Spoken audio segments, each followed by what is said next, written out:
Hold on, my jam turned off. Hold on. That's my jam. Wait, we gotta get my jam back.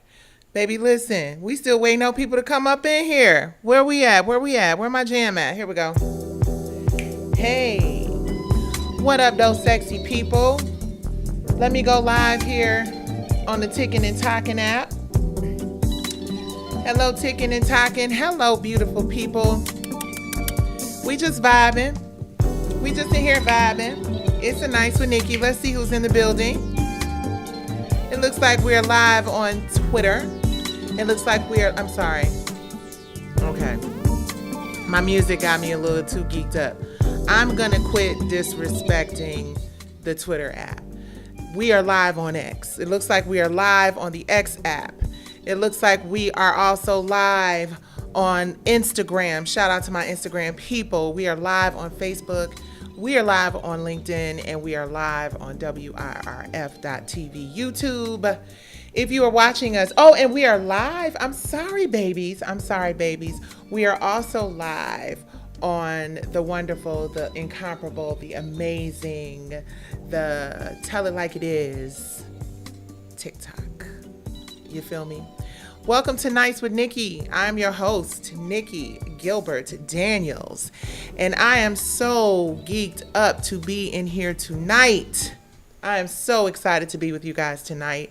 First of all, I am so proud. I don't TikTok. You guys didn't have the opportunity to see it, but I am so super duper proud of Social Conflict film, which, hold on one second, you guys. I was about to do something.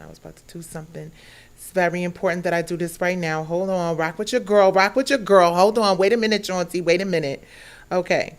Hold on. We're going to get this thing together. We're going to get this thing all the way together. Okay. We're going to share that. So I today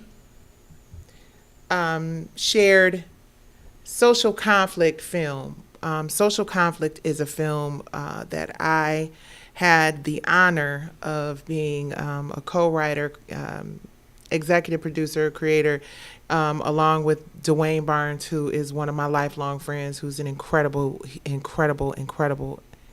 human being, like super duper talented. In fact, he is the reason. I mean, there are a lot of people try to take credit for the reason why y'all got If You Love Me, Say It, Do It, Show It, Prove It. But the real reason why y'all got it is because of my friend, Dwayne Barnes. Waynsky, I love you. He's not really that into social. He's a legitimate actor. He's an actor. You feel me? So Waynsky and I went to, and Wendy, who's also, if you guys had a chance to see Social Conflict film, then you had an opportunity to see the beautiful, amazing, incredible Wendy Lavaris. I be calling my friends by their whole real names. Oh, hold on, you guys. I hope I didn't. Am I still live on IG? Wait a minute. Let me just do some check-in. Linda.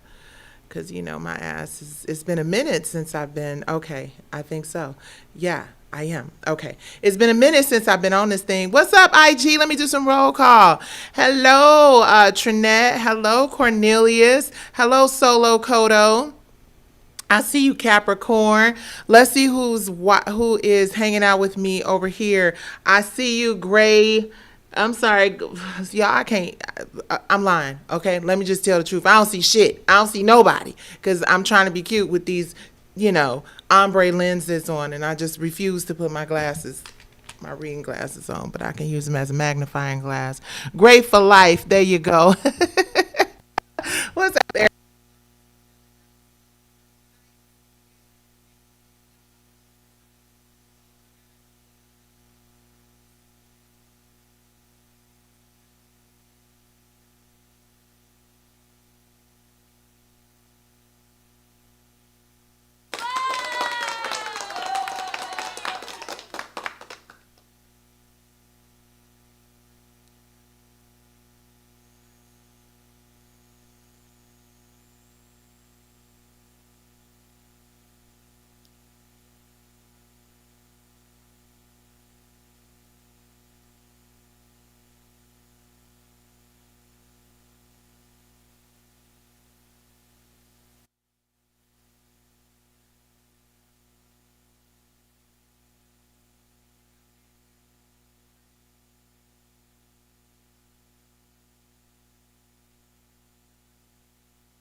Well, guys, the trip to DC has come to an end, and I am headed home. I am so grateful for this experience. Super grateful for this experience. It's been very enlightening and inspiring. Definitely. Super inspiring. So, Jesus, it is the ugliest bug ever. Hoping they one of them kissing bugs. Yeah, it's been an awesome trip. I feel inspired. I'm built for it. So today the Supreme Court made a decision. I don't know what time they went into their conference, but they made a decision. So I'm hoping that the decision is that I get a chance to go forward. That's what I'm praying for, but who knows? All I can say is that I'm grateful. I'm grateful for my sorority and having an opportunity to advocate, even though a lot of the senators were not available for us to talk to. It was still a really great experience to walk the halls. And, we talked to their staff and told them what our mission was, which is to get them to co-sponsor this bill. I was on the partnerships for healthy partnerships for survivors act.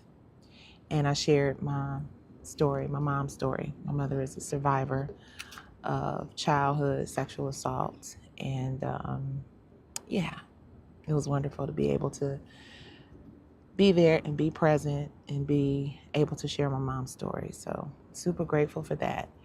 Now it's back to work. I'm motivated. I'm inspired. I am, All right, y'all. I think we back. I think we got action. I think we back and I think we got action. Hello, beautiful people. Let me start this all over again. Hello. Hello. Hello. Hello. Hey, hello. Hello. Hello. Hello. Hello. Hello. Hello. Hello, hello, hello, hello, hello, hello. Hey, hello, hey, hello. What do you say, y'all? Come on. Hello, it's me, baby. I thought about us for a long, long time. Maybe I think too much, but something's wrong. There's something here that doesn't last too long. Maybe I shouldn't think of you as my well, sing, Brian Isley. If you want it to be, hey. It's important to. I'm not sorry. I don't know. I done screwed up the words, y'all. But anyway. Cause I never wanna make you change for me, baby. Don't change, girl. Come on, y'all. Don't change, girl. Yeah, just resetting the room with a little music. Speaking of a little music, your girls will be hanging out on the road. We're super excited. Thank you guys for the hearts. Thank you guys for the love.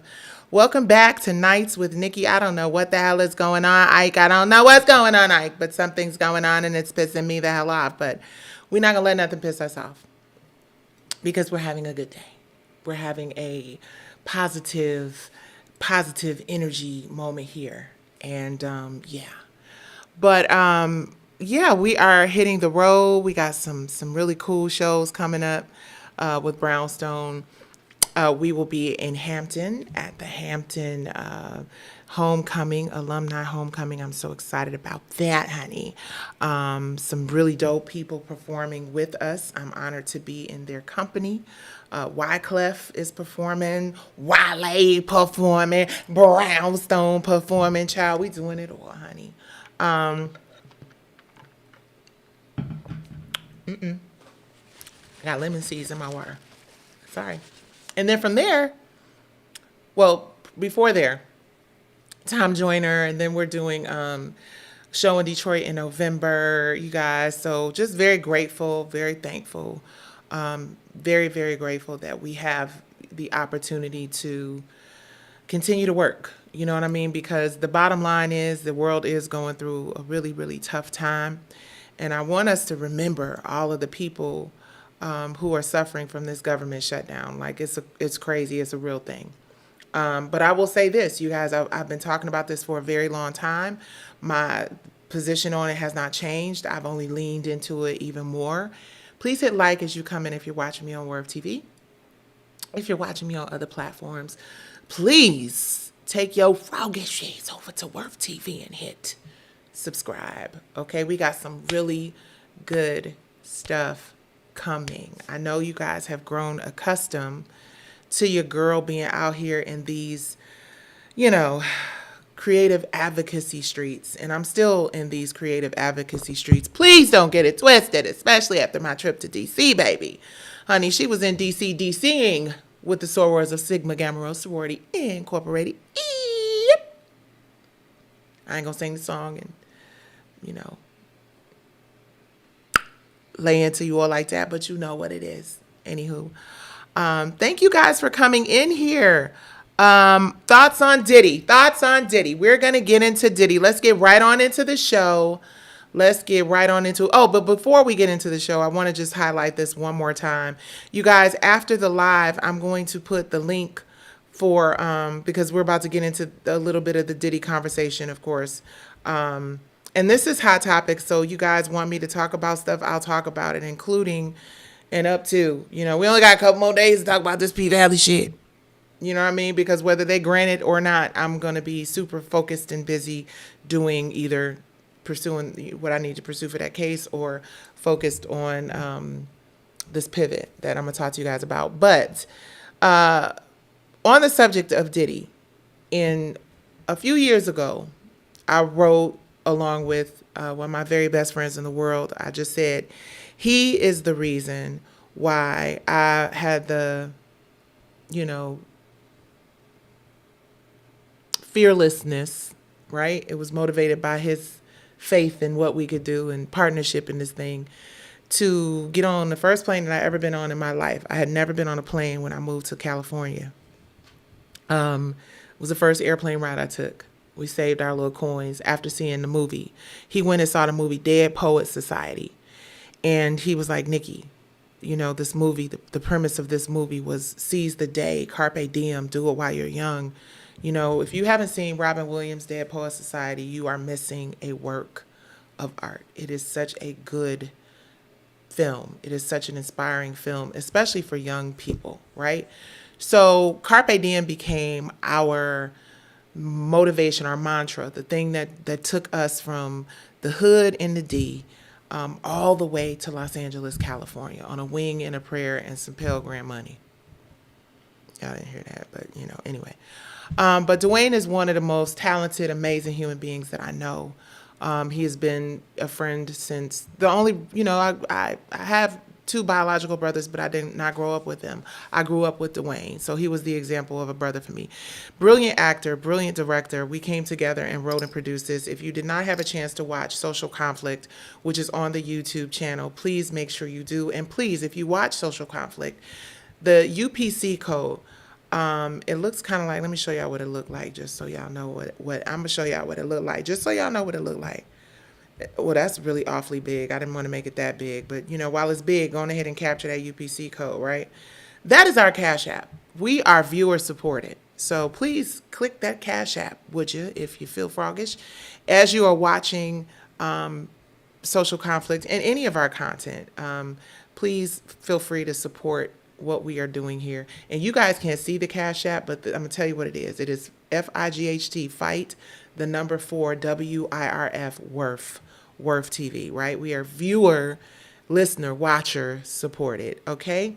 So I just want to give all of the actors, all of the filmmakers, the cameras, the DPs, my writer partner, our director, a big round of applause. Because not only is it a really fantastic short film, it's only 29 minutes, you guys, so make sure y'all check that out. But not only is it a super dynamic, incredible short film, but it is a film that deals with a topic that is taboo.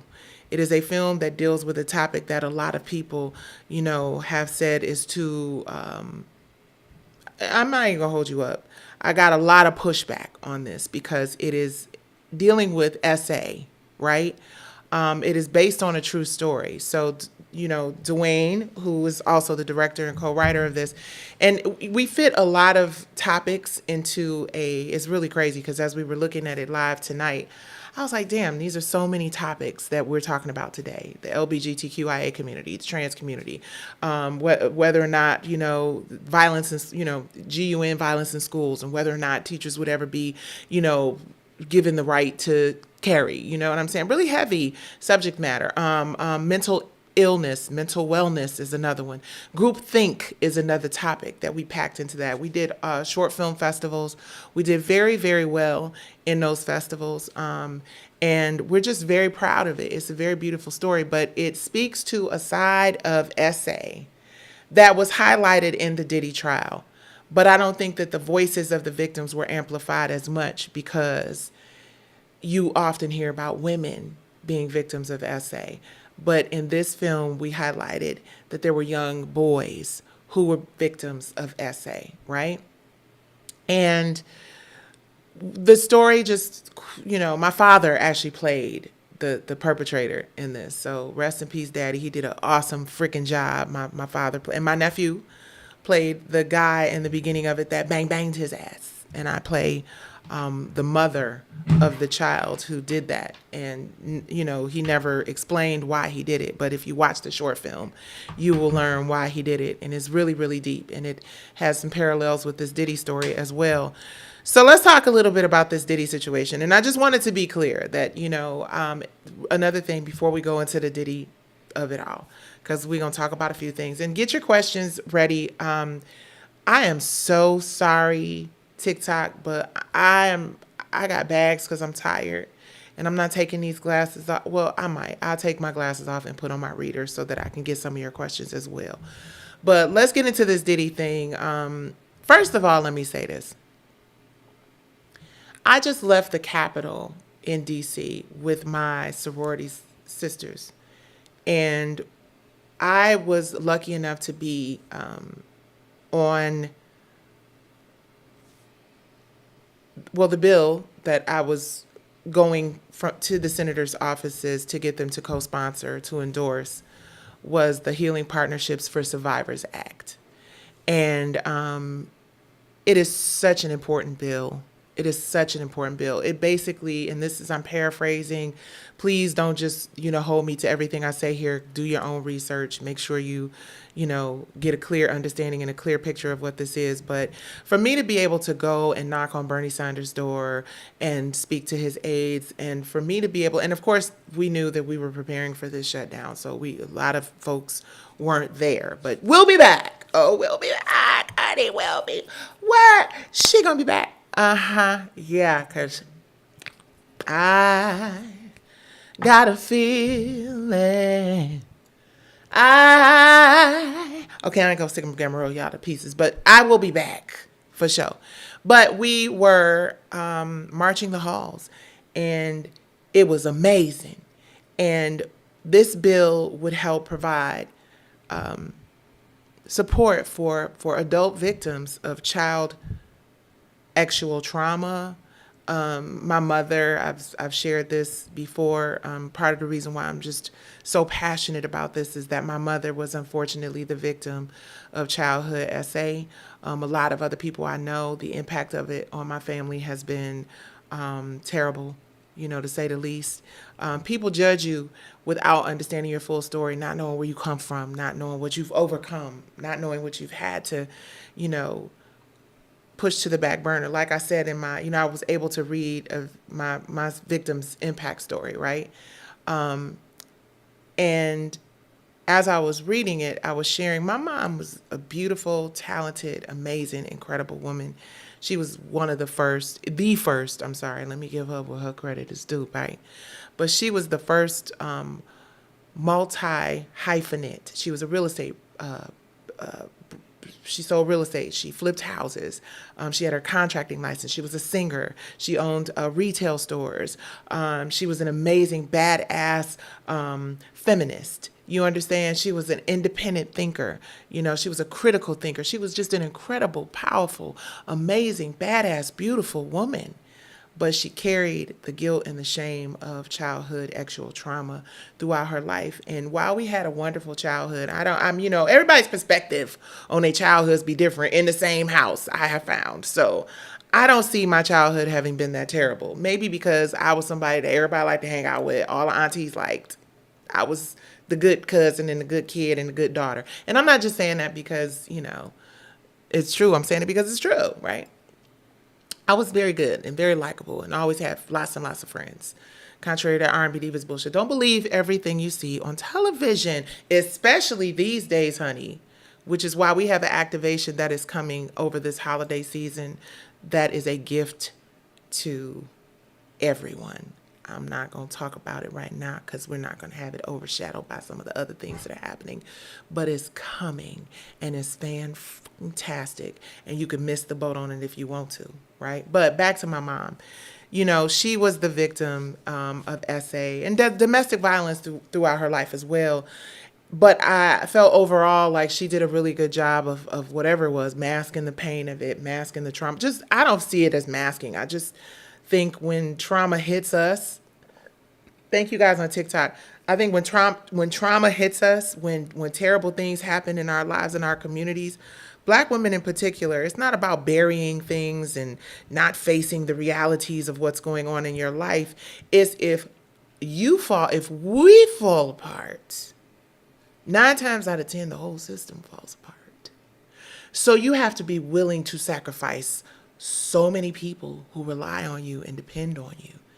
Not to say that you should drive yourself into an early grave being a superhero, but we understand that, yes, while things have happened and things are going to continue to happen, and you take the good, you take the bad, you take them both, and then you have the facts of life, baby.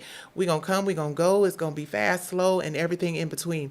And we have this ability to compartmentalize in a healthy way, some of us, right? And just keep the ball rolling, right? Many of us don't have the luxury of just falling apart the way we should be able to, and you muscle through it. But while you are pushing through, because I don't believe in the whole, just take time away, just take time for yourself. I'm not trying to make this about race, but that's a white woman luxury, or a wealthy woman's luxury, or someone who does not have to worry about check to check and make sure that she show up to work a lot of our caregivers, I noticed I spent a lot of time in hospitals in my life. Both my mother and my sister were nonverbal at the time that they passed away, right? So it was very, very difficult for me to not be there almost 24 hours a day because they could not speak. My sister had a brain tumor, for those of you who don't know, and she died March 23rd of this year. My mother had a stroke, and she was nonverbal for 90 days. And I was back and forth. So all that to say, I'm not trying to play the small violin. I'm just saying women, Black women in particular, a lot of whom are caregivers in profession or just because we at that age now. First of all, we are in fact superheroes, and we do deserve a round of applause. If something called a superhero existed, and I'm not trying to turn this into a war of the roses, and I'm not saying that because I am acknowledging, one more time, let's get some applause, Black women and how dope AF we are, we deserve our flowers. And if you are a black man, you had a mama, a grandmama, a nana, a great grandmama, a auntie, or somebody in your life that you feel that way about. So try to separate it from being me, the girl with the black guns and the knock knees from R&B Divas. Yeah, I'm gonna wear that shit in the ground just as much as y'all ass do. Try to not think of it being me and think of it being, think of it on behalf of the people in your family that you love and you care about and that deserve that round of applause. Matter of fact, we deserve it so much, I'm gonna give us another one. Okay, speaking of the Diddy trial, the black woman on the Diddy trial, well, all his lawyers obviously did their thing, did the damn thing, okay? And not unfortunately, you can decide whether you think it is unfortunate or fortunate. I think Diddy wanted to go home. His kids wanted him to go home. But the bottom line is Diddy is going to be doing 50 something months, which is like 4 years. Based on what I've seen actual trauma and actual assault do in my own family, to people I love and care about, the lifelong impact that kind of egregious behavior has on, individuals and families is going to go well beyond 4 years. Well beyond 4 years. And I know that it must really be terrible to be somebody who is on top of the world, literally. And now you are in a cage, a cell, your property of the state. That has got to be really humiliating. It has to be something that really makes you think, how did I get here? Why am I here? From what I understand, he had a very heartfelt, and I believe it was authentic. Why the hell wouldn't it be? He authentically, was probably like, whatever I did to get my ass here, I will never do again, right? I believe if you believe that people can be rehabilitated and you believe it's possible for people to live, lives with more grace and, considering other people and making sure your character is not trash. I think it's possible for people to do that when you've fallen that hard. I think this is one of the most historic falls from grace that we've ever seen. I think that it will go down in modern history as a moment in time where, everybody realized that nobody is untouchable. Nobody is unstoppable. And, I feel horrible for his kids. I think that it is absolutely terrible that his daughters and his sons, especially the little ones, well, not especially anybody, but the younger daughters who had to live their lives without having their mother present and grow up at such a sensitive time, right? I see you guys' questions and comments. I'm going to come in there in a second and I just don't want it to distract me from what I'm trying to say. So the younger daughters, unfortunately, they've just had a really hard time based on decisions that their father has made and the unfortunate loss of their mother, Kim, who was an amazing woman. I had the pleasure of, spending a few moments with her here and there. She was not my friend. I didn't know her like that. She was just, how we know in industry in passing. But every experience I had with her was incredible. I have a different perspective on Diddy than a lot of people, right? I think, well, of course, because I'm different. I'm different. Yeah, I'm different.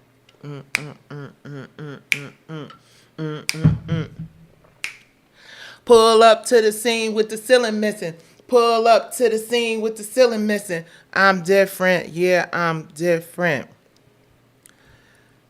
I see this as a painful period for his children today, now, for the next few years, right?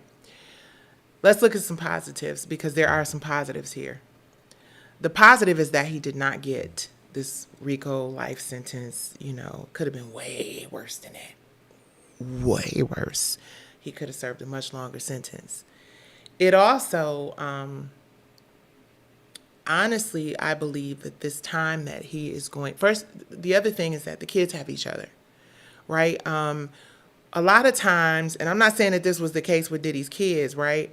But a lot of times when you're a child of a celebrity, you have certain privileges and you are in certain rooms and in certain spaces. And, you know, I'm not saying that all celebrity children go through this phase of like, getting in trouble and shit, right? Because not all of them do. Some of them are the exact opposite, right? But many of them struggle to compete. I think about Bobby Christina. I think about, many of them struggle to sort of compete with we expect you to be great like your parents. Even if your father or mom is a pro athlete, you know what I mean? There's this stigma that is attached to children of athletes and entertainers and moguls where they have to meet the expectation.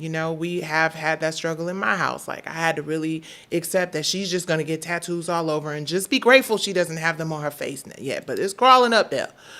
Let me stop talking because that's the other thing I shall not do. Talk about Brandy by lives. But, I understand the pressure that you can sometimes have as a young person who is the child of a celebrity. So, with that being said, I think that this time will grow them in a way that they would not have experienced or would not have grown had they not have to like pick themselves up by their bootstraps and really carry the family and hold the legacy and hold their grandmother who is aging together and hold each other together. So I believe that these kids have an opportunity to exercise a muscle that they wouldn't have used if they had not been put in this situation. It is painful right now. I know as somebody who has constantly experienced ebb and flow. I know as somebody who has constantly experienced loss and grief. I am an orphan. I lost my parents 90 days apart. They are never coming back. I lost my best friend in the world and sister Maxie in 2015. I still have not been able to properly grieve it because I was in the middle of a litigation with R&B Divas when Maxie died. Then I'm in the middle of a litigation with Lionsgate when my sister Debbie dies. So I understand rock fucking bottom. I know what that feels like. Thus, our nonprofit From the Bottom Up. Thus the title of the Brownstone album, From the Bottom Up. Thus the title of the series we did with BET, From the Bottom Up, because no matter who you are, unless you have been grandfathered into exponential wealth, right? You are going to experience ebb and flow, highs and lows. And I am happy to see that Diddy's children are experiencing this young, when they have time to recover, young, when they realize they got to build their own stuff, young, when they see who your friend, talk about your friends, will they let you down, will they stand their ground, yeah, oh, what about your friends, are they gonna be around, baby, listen, or will they turn their backs on you? Those kids and they daddy done figured out who their real friends are for sure. Now that we know, excuse me, that we know without a doubt, for sure. Diddy knows exactly who his friends are and who his friends are not. And that's really interesting. So they have learned lessons that the average adult won't learn in their lifetime. They have had experiences that the average adult will never have in their lifetime. And if they are as smart as I think that they are, they will use all of this that has happened to them, to their family. They are definitely, what is the word? I want to say casualties because I don't believe that that's it at all. I think that this is actually going to be wind beneath their wings. And I think that this is going to it really inspire them to, do their thing. But in life. And then the other thing I was going to say is Diddy, this is where this is going to benefit him. I believe that this sentence that he's about to serve, and I'm sure that he'll probably get like time served and credit for this and credit for that, whatever. But I believe that this sentence that Diddy is about to serve is going to put some actually add time to his life. I think it's going to add quality time to his life. I think it's going to add quality time to his experiences with his children. I believe that he recognizes that, for people saying, oh, he gonna come back, he gonna do a dope record, he gonna be back on top of the world. I don't think Diddy want none of this shit no more. I think that Diddy wants his family. I think Diddy wants his children. I think he wants to be a dad and a grandfather. And even if he does come out at 60, that's plenty of time for him to do the advocacy work. I think he has the opportunity to be more powerful than he has ever been, because the quality, the magnetic quality, and please be clear to anybody who might be watching this and their head slowly going like this, like, what is this bitch endorsing him? And be clear, if you're just joining this live, please, first thing you do, if you could and you would, hit the like button if you're on my YouTube channel. Give me hearts if you are on my TikTok. And share this video if you are on any other platform. Just repost it, share it, right? I believe that he has the power to be way more powerful. I think, it would be naive for us to believe that his magnetic, personality is not something that he was born with. Because, really, no shade, but what does Diddy do except get the party started and like make people feel like, hey, he's a lifestyle architect. You know what I mean? He's a businessman. He knows how to get the party started. He knows how to motivate people. I think about the conversation that he had on Earn Your Leisure when he was talking about black ownership, minority ownership, and we all we got. And he also said what they got planned for us is not good, so he probably knew that something was coming down the line, like we all do. You speak truth to power, you just kind of be like, okay, these motherfuckers showing up, you know what I mean? So it's sort of the price you pay for the ability to be free and speak your truth. But I believe that Diddy will use this opportunity in this time to really evolve into a stronger man, a smarter man, a more God-fearing man, a much more humble man, but also somebody who has the power to bring people together in a different way. The prison system is crazy right now. There are so many people who are locked up right now who don't deserve to be. There are people who are just in jail because they couldn't get the bail. There are people in jail. When you find out how much reform is needed in this system, sometimes it takes a person with his influence and his power and his ability to move the crowd to have that experience. From what I understand, he's been talking to people in the jail and, giving them, some education here and there. And that's just what God wants him to do right now. I don't think his life is over. I don't think his career is over. I think we're all going to buy the book. I think we're going to all watch the documentary. I think we're going to all be waiting patiently for the first conversation. I just hope that he remembers those people who had an objective perspective on, because I always felt like he was overcharged, period. I always felt that way. And I don't know enough about this whole Mann Act and all that other stuff. I don't know enough about none of it to know whether or not his sentence was fair. But I know enough about how it impacts survivors and how it impacts people who struggle with this shit every day of their lives and cannot shake that monkey. And I don't mean the shake that monkey, I don't mean to shake that monkey. I don't mean Sigma Gamma Rose, shake that monkey. Okay, be serious. I mean, shake that off your back, right? It's very difficult for people to get over that. My mother was a victim. Several people in my family are victims, so I understand how hard that shit is. And I applaud the victims for speaking up. I'm sure that they probably feel like he should have gotten more time. But the reality is, what infuriated a lot of people, in my opinion, I'm not a lawyer. I just played one in the Supreme Court. Girl, honey. Hold on, y'all ain't give me no bread dump. I'm gonna find my bread dump. Where my bread dump at? Oh, I can't find it, and I don't feel like looking for it. But yeah, bread dump. I just played one in the Supreme Court. So yeah, I hope that Diddy uses this opportunity to really heal in an authentic way And I hope that he helps other people. And I think when you go through some shit like this, it'll change you. So all those people saying he being fake, and I don't know if he changed for real. It remind me of Fantasia brother. He said, ever since you went out, or you done changed. Hey, Chi, I see you, sister. Hi, baby. How are you? I'm sorry, now I'm seeing y'all coming up in here. Hit that like button if you have not. Please hit the like button if you have not, honey. Please hit it. I think, hold on, this is just a little nosy. I think that time away will be good for Sean. I'm sure his family is gutted by this.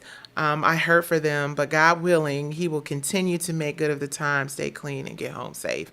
That's a really great way to sum up the whole thing. I agree. Hey, Pam, hi, girl. What's up? Pam, the law intellect is in the building, baby. Let's see. Is Pam Greer in the house? I know that's right. Pam of the Law Intellects. I really appreciate you guys for bopping in here and joining me for another episode of Nights with Nicci. What's really interesting is I've heard some people say that they have not been getting my, what do you call it, notifications. So please, guys, make sure you hit that notification bell. Oh, that was so wrong. Make sure you guys hit that notification bell and subscribe. So do we have any opinions that do not feel, anybody who does not feel that Diddy got enough time or he got more time than he deserved? He should have gone home. I think he was thinking that he was going home, but realistically, do I think he should have gone home? No, I don't think he should have gone home. I think that would have been, that would have, I think that would have maybe been a little disrespectful to the victims. I don't think he should have gone home on time served. I think the sentence was fair. Now, if he's able to do good behavior and he's able to, convince them to let him out and, really does the work, which I believe he's going to do, I just think that sometimes God brings us to our knees to make us pay attention. And, it's really P. Diddy. This is really a P. Diddy real vacation. I think he's going through hell. Like, imagine you able to just do whatever you want to do and whatever, but it's definitely going to give him more of an appreciation for life and for his family. And I think he is going to, I love to, I don't know what that's. Yeah, I'm sorry. Please forgive me because I do not have my glasses on. All right, so let's see what else is in the news that we can chit and chat about. Oh, okay. So I did see the Braxton Family Values trailer. You guys, I have been so busy that I don't have time to drop my images in on the show tonight. Except for that Cash App image that's still. And matter of fact, let me take it down. I don't want to do Cash App, but fight number 4 worth, because trust me, I've been fighting for 5 years, and it's real in the field out here. I think his mind is more free at this point. You know what? That is a really great. That is a really great perspective. His mind is more free, because he's probably God willing, he's. I mean, it's hard to say you living healthier when you eating food that prison and the jail serves you, but he's not overindulging. And I hope he's praying and fasting and meditating and writing. He should be writing. He should be writing. Yeah, for sure, because boy, does he have a story to tell. Okay, Chisonia Hamilton, hey beautiful, says, do you think Trump will pardon him, as he mentioned he would look into? I don't know. So here's the thing. I thought about that. I did think about that. Where is my flake? I said, where is my flake? I said, where is my goddamn flake? I also happen to be a Kappa sweetheart. And that's my Kappa sweetheart sister that just said a little something. I love you so much. I I thought about that. I thought about whether or not Trump would pardon him. And I thought about whether or not he should take it. I know, you're like, dumbass, of course he should take it. Who wouldn't take it? It's so funny. I was watching an interview with,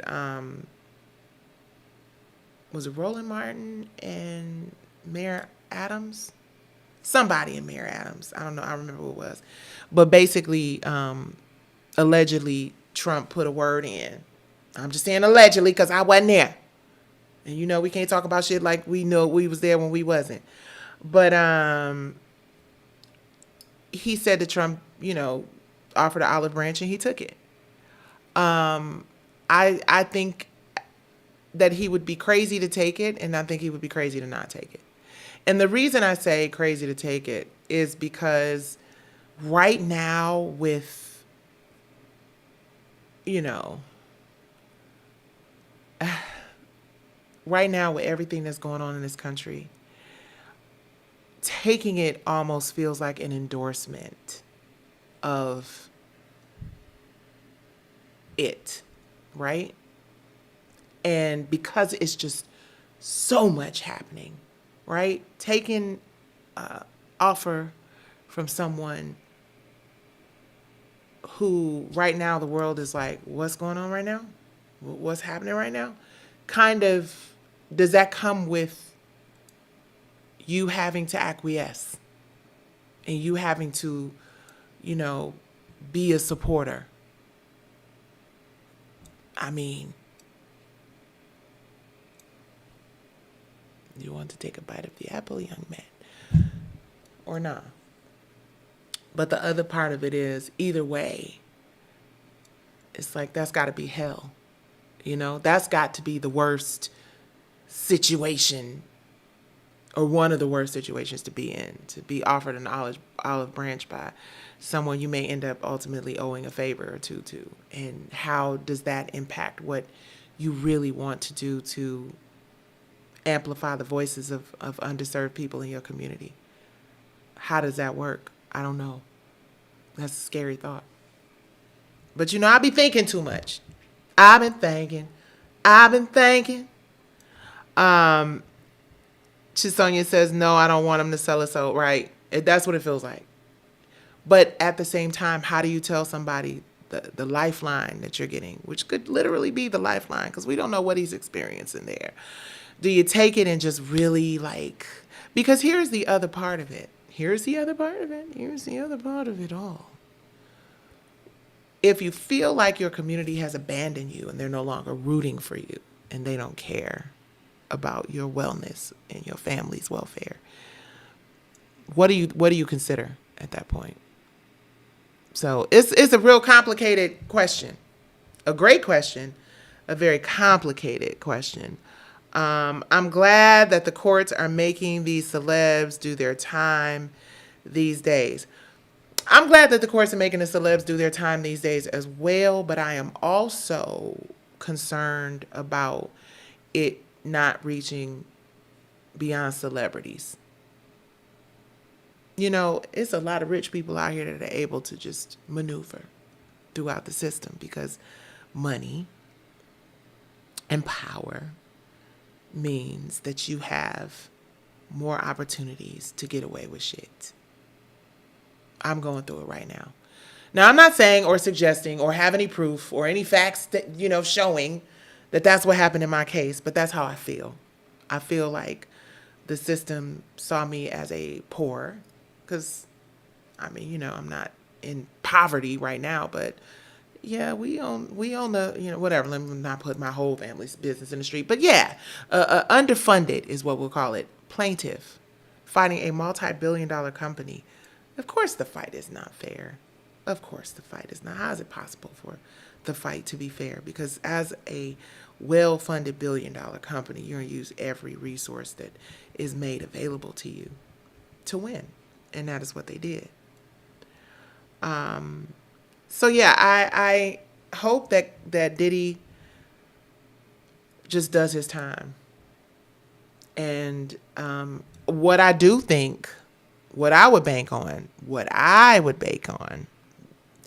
is If he said no to the pardon, I think that they will reduce his time.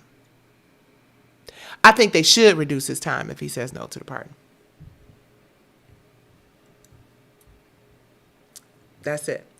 All right, so this is a real interesting story I wanted to share with you guys. Garcelle, I wish I had her picture because she's stunning, and I would like to share it. Where are we right now? Oh, almost at an hour. Garcelle Bouvier is opening up about her decision to step away, honey. Step away, Carol Ann. She stepped away from the Real Housewives brand. In a new interview with Variety, the actress and TV personality reveals a turning point during the show's reunion taping that convinced her that it was time to move on.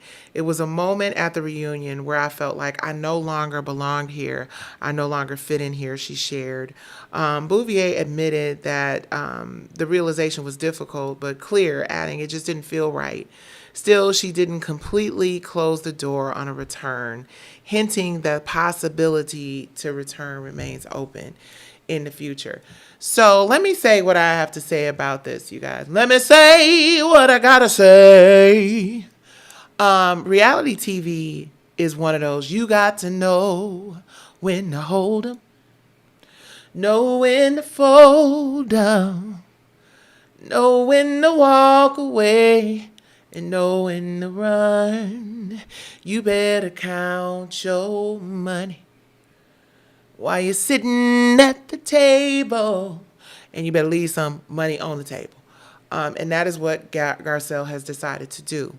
So I saw this coming. I saw this whole situation coming, y'all. Yes, I did, Linda. I seen it coming. I am a huge Bozoma St. John fan. I love Badass Boz. I think she's so dope. I think she's so in your face, unapologetically the shit. I questioned whether or not I was going to like her on this show. And I love her. I do. And the reason I questioned it is because, and I'm still questioning it. And I'm going to tell you the reason why I'm still questioning it. The reason I'm still questioning Bozoma on The Real Housewives of Beverly Hills is because you're going to be straight in season 1 when you a newbie for the most part. Season 1 is when they just sprinkle, nibble, nibble, crunch, crunch, right? But baby, season 2 is when they break your ass in. Season 2 is when it turns into what your experience on the show probably for the rest of your time on the show is going to be like, which is constantly navigating minefields. And the reason I hate that Garcelle Bouvier left is because I have said this before. I'm going to say this shit again. And if you don't like it, then oh well. Black women are the sauce when it comes to this TV, sugar, honey, iced tea. We just, we are the sauce, right? Like, other people could be the potatoes. Other people could be the meat. Other people could be the rice. Other people could be the salad. But the dressing and the sauce and the stuff that make it like, that's us. That's who we are. And we, unfortunately, don't understand what a threat it becomes. Not just to your castmates and the people on the show, but the people who produce it and the people who work behind the scenes. So while I thought Garcelle Bouvier and Bozoma St. John were like Wonder Twin powers activate, form of Badass Boz, form of Dope Ass Garcelle Bouvier, I knew that eventually was going to turn into, let's get Garcelle and Bozoma into some Nene Leakes and Candy, or Nene Leakes and Kenya, or some Nicci and Selena, or some. It just isn't even realistic to think for 5 minutes that you're going to have 2 type A black women personalities, dope ass, beautiful, unapologetic women on a show like the Beverly Hills Housewives, and it's not going to become suddenly 2 bulls in a china shop.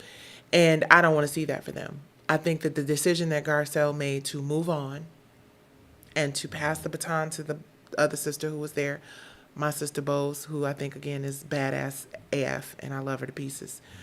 Please hit like as you come in, you guys, and subscribe as well. I think she made the right decision. I do.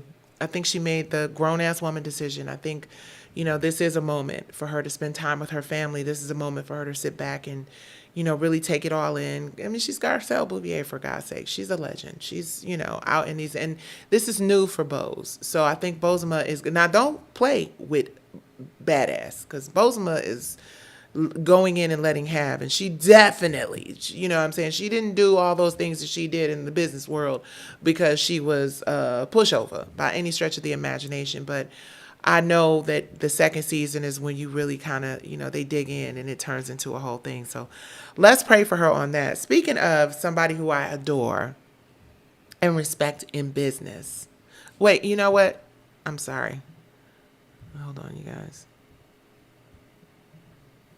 Let's give Garcelle Bouvier a round of applause for bringing the melanin and the sauce to the Real Housewives of Beverly Hills and passing the baton to our girl, Bose, because that is what she did. And I think that in addition to the stuff with her family, this was a way for her to avoid the clownery. And I think it was a smart decision. She is, yes, indeed, Miss Garcelle is an actress, and she keeps true to her craft. Exactly. She does a wonderful, wonderful job.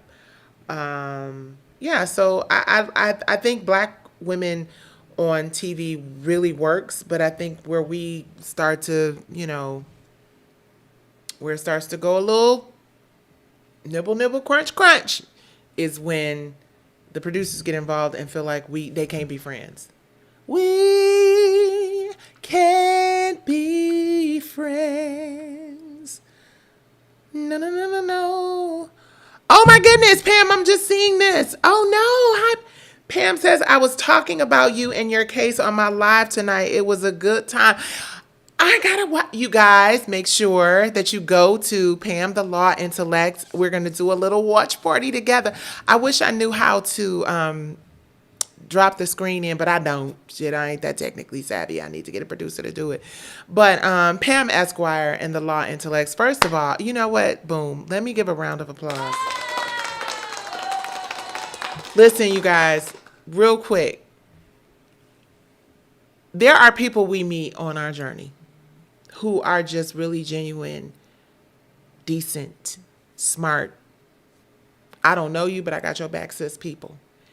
And that is how my relationship with Pam, the Law Intellect, started. Just, I was following her and I was like, look, and then I found out she was from Detroit and I'm like, woo, woo, with you, bop, bop, bop, bop. And it's just a sugar, salt thing, get off today. It's not our fault situation. And if you're from Detroit, you know what that means.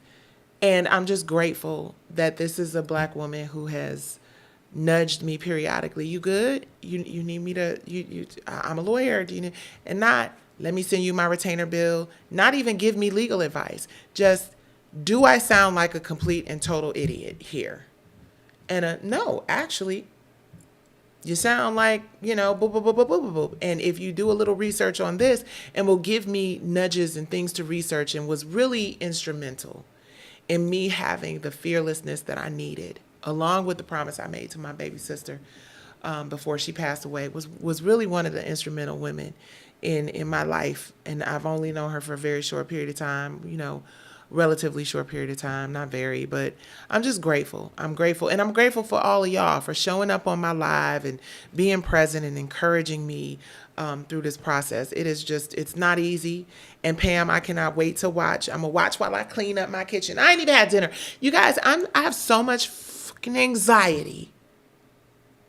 It's my anxiety. Okay, I'm stopped. But I got so much anxiety about this decision, which has already been made. Let's be clear. The decision has already been made by the court. They made the decision on Tuesday. Let me dibble and dabble in that a little bit. But before I dibble and dabble in that, I'm gonna play this real quick because it is kind of, it kind of explains, and I'll read along so the people on TikTok know what we're looking at, and then I'll come right back. So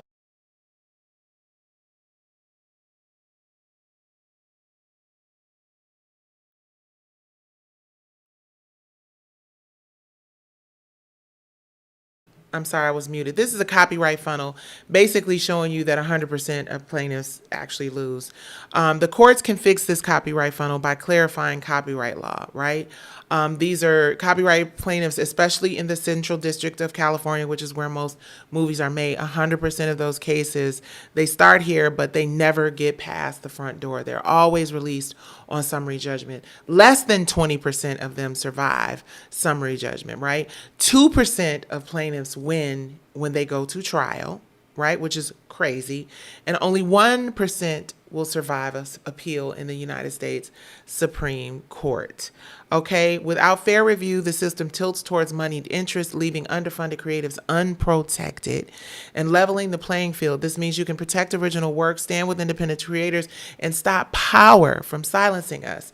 All right, so the reforms that are needed are to clarify the role of experts, limit the fee shifting against plaintiffs, and do a whole bunch of other things that we need so desperately. So granting certiorari in Gilbert Daniels versus Lionsgate will give creatives the justice and IP protection that they deserve. You guys, this case that I have pending, well, Jesus, I hope it's still pending. But I'm going to give you guys a real quick and dirty rundown. There is a more specific, do I drop it in at the end of this video? No, I won't drop it in this video. I'll play it again tomorrow. But we have a breakdown of my case. It actually shows my appeals court hearing that I had on December 10th. No, I'm sorry, December 6th of 2024. And I went before, I got denied by the district court judge of Central District in California, which 99.99999% of these cases just don't go any further than the district court and the appeals court. So district court denied it, saying that there were not enough similarities. We disagree. We had an expert report. The expert report was thrown out because the district court judge decided that he knew better than the expert, and the expert's information was not useful. The district court judge, let me read y'all exactly what he said, because this little situation right here, hold on, unless they done took it off, because it's on the P-Valley Wikipedia page. You guys, there's a whole, let me make sure before I say this, just make sure it's still there. Yep. So there is a whole page on Wikipedia for P-Valley. And it has shit to do with me. I'm not messing with the people like that. There's a whole page on Wikipedia related to P-Valley. And I'm going to read it to you guys because I find this very interesting. They did go back and fix, when you did quick facts on your phone through Google, it would say that I was the producer, the creator of the show, which, you know, hey, speak truth to power, baby. But on their Wikipedia page, I'm going to read to you what they have. And this is one of the most accurate summaries of this case. But what blows my mind, and just blows my mind, is the very last part, which I'll share. But I'm going to share the whole. In January 2022, American singer and producer Nicci Gilbert filed a copyright infringement lawsuit against Lionsgate Entertainment stars Legendary Television, Sherman Entertainment, who's been before this judge before. Same type of case, two women who accused them of a very similar thing that I accused them of. And same judge, and the judge ruled in favor of Sherman on that case as well, and charged the women, I believe he charged the women legal fees as well. So this is just what they be doing. The Supreme Court has a chance to change that, though. P-Valley executive producer Liz Garcia, co-executive producer Patrick Ian Polk, Katori Hall too, which I don't know why she ain't listed, over the show P-Valley. Gilbert alleged that the show stole elements Gilbert alleged that the show stole elements from her musical stage play Soul Kitten's Cabaret, which was released on DVD in 2011. The lawsuit alleged that entertainment attorney Leroy Bobbitt, who was my entertainment attorney at the time that I pitched it to Lionsgate, and he was friends with the CEO of Lionsgate, so would have been one of my witnesses if I was allowed to go to trial, but I wasn't, so. And Gilbert pitched Soul Kitten's Cabaret as a musical TV drama. That is a very important thing for everyone to be clear on. All the judges, all the people in the public who want this thing to come back. Anybody who looked at the 57 comparisons and thought, oh, they're not similarities. I was pitching a drama series that was a derivative of a musical stage play. I was not meeting with Lionsgate Television, drama TV company, pitching them a musical stage play that was a lighthearted comedy. Although the appeals court judges thought that's what I was doing. But, you know, had we gone to court, we could have explained it. Or had they listened to the expert, that would have explained it, but neither happened. The lawsuit alleged she pitched a musical drama to Lionsgate CEO John Feldheimer in his Los Angeles office in 2014 and did. The lawsuit alleged that Feldheimer was given 2 copies of the plaintiff's script, Soul Kitten's Cabaret, the DVD, as well as the PowerPoint, as well as 2 copies of the script for Curtains, which was the dramatic series, first episode, pilot episode of the dramatic series based on Soul Kitten's Cabaret. I left that with him too. And it was not copyrighted with the United States Copyright Office. But this is something that you guys should be clear on. All you young creatives out here who are writing shit, the minute you put pen to pad, something is protected, right? Now, the layer of protection that stands up in court happens in the federal courts. But also, this pilot script that I wrote, because it was a pilot script that I was pitching and assumed that there would be a writer's room and changes and whatnot, that was copyrighted with the Writers Guild of America. So it was in fact copyrighted, right? It just wasn't copyrighted with the Federal Copyright Office, and it was left with them. And one of the things that the appeals court judges consistently said was, and Lionsgate's attorneys, well, you know, yeah, it was in Curtains, but it wasn't in Soul Kitten's. Curtains is a derivative of Soul Kitten's Cabaret. And the pilot, be clear, the pilot, Curtains, the dramatic TV series pilot, is spot on the pilot perpetrating the irony of the name of the pilot for P-Valley being perpetrating.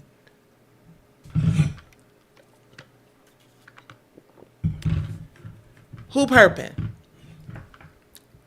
Or perpetrating? That was like a, because somebody perpetrating, but the pilot is spot on, dead on, bullseye. But because of the way the law is set up, they ignored the fact that I left the dramatic TV series pilot with him. And in order to make it fit more into their framework, they only acknowledged the stage play. But what I was pitching to them was the pilot. The whole case was about the pitch for the pilot. The stage play was already on DVD. Nothing about that was changing. But it was easier for them to find more things that were dissimilar in a musical stage play than they would have found in my pilot, which was also left with the CEO of Lionsgate.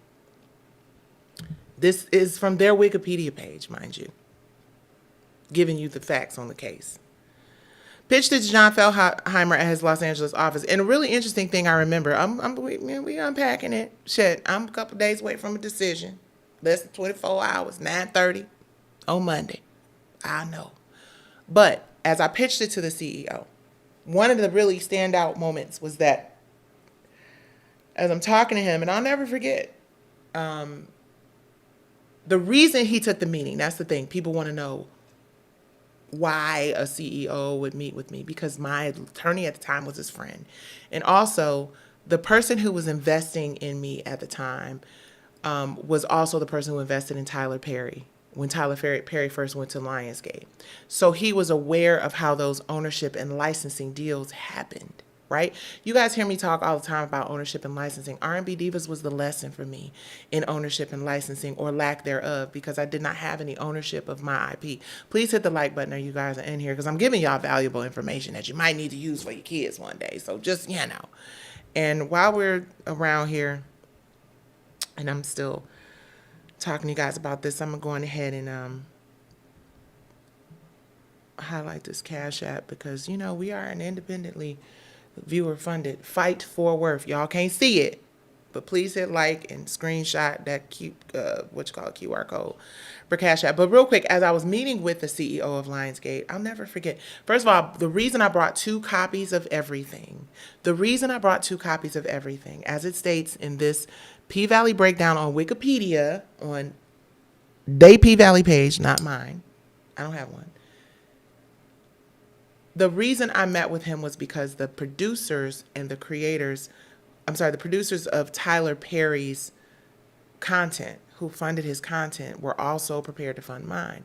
That is the reason why it just was a no-brainer for my attorney to pick up the phone and say, oh, they understand ownership and licensing deals because they do them all the time. They did them with Tyler. I'm like, yeah, that's the reason why I have been funded to come here. And just for clarity, From the Bottom Up series, which I did with BET and Flavor Unit, Shakim and Latifah, God bless y'all for being, real ones and allowing me to have that ownership play with you for From the Bottom Up. But I licensed the same. I pitched right after I pitched Lionsgate. I pitched a ownership and licensing deal for From the Bottom Up. And it was because I learned during R&B Divas that because I did not have any ownership, I did not have any power. I could not control the narrative. I could not, save the show from, the unfortunate end that it met. Because when you take the heart and the soul and the creator out of something, it can't continue to thrive. It's going to collapse under the weight of thievery and destruction. But anyway, as I'm sitting there talking to the CEO, I remember thinking, he's loving my pitch. Because he was sitting there and he was just into it. And I was like, oh yeah, I nailed that shit. I walked into the office. I had 2 copies of everything. The head of legal, whose name was also John. You don't forget meeting. How many times do you have an opportunity to go sit across from a CEO? You don't forget meeting with a CEO. And what's really crazy about this whole way that this thing went down with this judge is the one hearing that we had, which was very short and very, felt very rushed and why are you here-ish, right? He said, you said you gave it to John, right? You said you gave it to the CEO and you'd be hard pressed to find somebody who, so it seemed, if you look at the transcript of the hearing, I really thought he was leaning in our favor. I really did. So when I saw the way he decided, my mind was blown. But he was like looking at me, talking to me like, you did say you gave it, like very pro, yeah, we're going to take this thing to trial, but something happened along the way. But anyway, as I'm sitting there and I'm talking to him and I'm explaining my story and I'm feeling really great about my pitch, which again, you never forget a moment like that. I remember saying to him, he said, tell me the name again. Tell me the name of the lead character again. I said, Tata. His name is Tata Burlesque. And he's like, oh, I love that. Tata is French for auntie. Auntie Burlesque. How much more feminine can you get? For a judge to say my character was less feminine, he was just gay, but not as feminine. How much more feminine do you get than the name Auntie Tata? Tata Auntie. Auntie Tata. Tata Burlesque. It's a woman. He is described, although the judge says, yeah, you describe him as a drag queen and a den mother, but we never see him wearing a dress in the play because the wardrobe did not arrive in time. Because the scenes where he was supposed to come out in the drag could not happen in the play. But there is a very clear reference that one of the characters make when they say, I came in here the other day and you were dressed up like a woman. That tells you that this character dresses as a woman, operates in both masculine and feminine, just like Uncle Clifford. But 4 judges refused to see that. Let me continue to read. Yeah, note that the CEO of Lionsgate was really into the name Tata Burlesque, Auntie Burlesque. Anywho, where was I? TV drama, Los Angeles 2014. Lawsuit alleges that Feldheimer was given 2 copies of the plaintiff's script, Soul Kitten's Cabaret, the DVD. Gilbert's proffered expert, Robert Aft, opined that P-Valley used an overwhelming number of elements from Soul Kitten's Cabaret. However, his expert report was struck. Now, I have an expert that's been in the business for 30 years that we hired. Experts cost a lot of money. I'm $50K in now. And it just gets thrown in the trash. Just thrown away. And we got the expert because we felt like it would help expedite we got 60 days to do discovery. He wasn't going to give us any discovery at all. The judge had made up his mind. The judge ordered the defendants to file a summary judgment. They didn't say, hey, we're going to file a summary judgment. They were actually pursuing a motion to dismiss that, would have been out of order as well because the judge in Georgia didn't dismiss it. But the judge said, nah, don't do a motion to dismiss. Refile your motion to dismiss that you filed with this court as a motion for summary judgment. Get this thing out of here is how I interpreted that. That is not what he said, but he did order them to refile their motion as a motion for summary judgment. And the motion for summary judgment is it's just a lose-lose for plaintiffs. And I felt like that was like the referee coaching the players on the opposite team. But I'm just a black woman who don't know what the hell she's talking about. Anyway, the proffered expert that was tens of thousands of dollars testified that P-Valley used an overwhelming number of elements from Soulkin's Cabaret. However, his expert report was struck. The court does not find Af's qualifications to be sufficient to consider him an expert in literary analysis involved in the substantial similarity inquiry. There is no place written any place in any book, anywhere, that says you have to have a degree in literary analysis to be an expert. In fact, he is an expert who was hired through a very popular, very well-known expert hiring agency, vetted and worked with the Puzo family who wrote The Godfather. But his expertise is not as good as the judges. So they threw it out. The court does not find his qualifications to be sufficient to consider him an expert on the literary analysis involving substantial similarity. Now, what's really interesting about this, and I do not have the clip. I wish I did have the clip. But what's really interesting about this statement that this judge makes, and the judge also made reference to the Skidmore case, which is a popular case that ended up going to the Supreme Court and ended up getting a hearing en banc, which I was denied. And basically it was, I'm not going to go into the details, but look it up. It's a case of where an expert, this is where the rule on the expert came up, where in the en banc, which is all the judges come together in the appeals in the Ninth Circuit, right? This is still under the Supreme Court. But they all came together and they had this hearing, and it's available for you to see on the Ninth Circuit website. But one of the judges made a very profound statement. They were talking about, expert this and the expert that, and the expert wasn't qualified. And the judge said it wouldn't matter if he was the most least qualified expert there is. It wouldn't matter if the expert was basically not a great expert. We still have to consider what he is saying. We still can't strike it from the record. We still have to listen to it. We still have to consider it and to hear it. It still has to stay in the record. So here you have an en banc panel with all the Ninth Circuit justices saying expert opinions matter. They're important. We need to see this. And for some reason in my case, it wasn't. I'll get that out of here.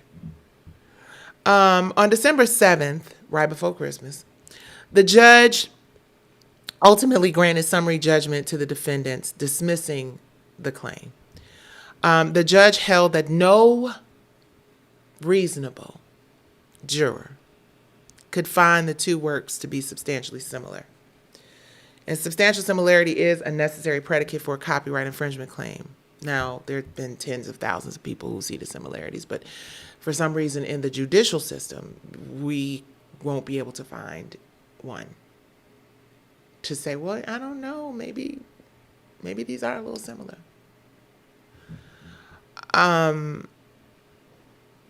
Although both works are focused on female dancers working in an adult entertainment, their expression of this idea takes on very different forms. Moreover, the court observed that Gilbert's descriptions of both works were plagued with mischaracterizations that were sometimes blatant. I'm the writer. I wrote it. I wrote my stuff. I wrote it. So how do I mischaracterize what I wrote? How do I mischaracterize what I wrote? And is it possible that there's somebody out there who would agree that because I mention a casino development coming in and taking over. And he says, I know why you want this place so bad, Frank Jr. I know about the casinos they're built, and I know how much money this land is worth. That the whole entire premise of the homophobic antagonist in both shows is because they're coming to take over a casino development. Isn't it possible that I know that because I wrote that shit? Isn't it possible that somebody else could read into it the same thing? That means that there's a discrepancy. That means there's an issue of the facts. That means that we need to go to a jury. But no, the judge says, I know better than you. He didn't literally say that, but that's what this judgment says. The court held that while there were very significant differences in the way the works were used or their protectable elements, that it also found that the protectable elements meaningfully diverged.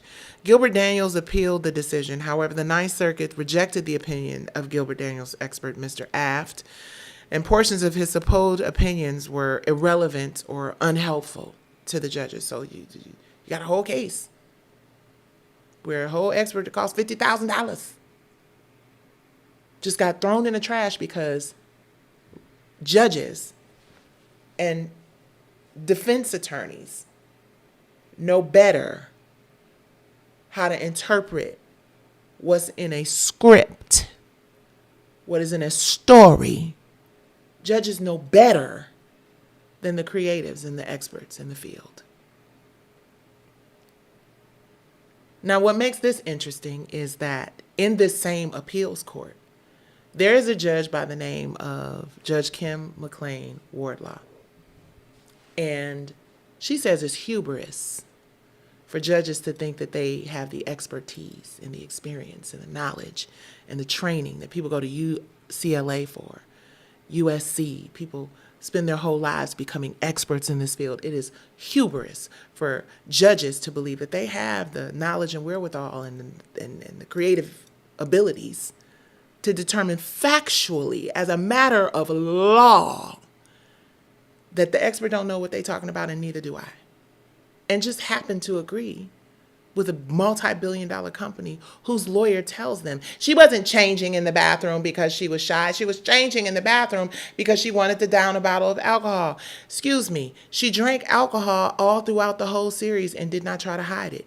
If you don't want people to think you're drinking alcohol, you can put vodka in a water bottle. If you don't want people to think you're drinking alcohol, you can put rum in a Coke. You don't go in the bathroom to do a miniature because you don't want the people to see you drinking alcohol. When you work in a strip club, you're going in the bathroom because you're modest and you're not really a stripper and you're out of a fish out of water. And just like the dancers in P-Valley said to her, why is she still changing in the stalls? What's she got to be shy about? The same exact thing happens in Soul Kittens Cabaret. Who came up with the idea of a dancer who came dressed inappropriately, who met the owner, and the owner said, you ain't dressed right for this. Go over to the wardrobe rack and find you something new to wear. The lady came with a red vintage suitcase when she walked in the club.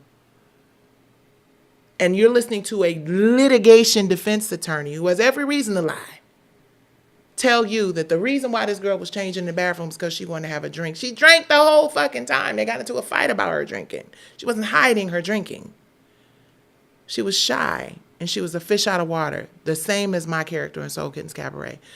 But the appeals court judges let that theory fly.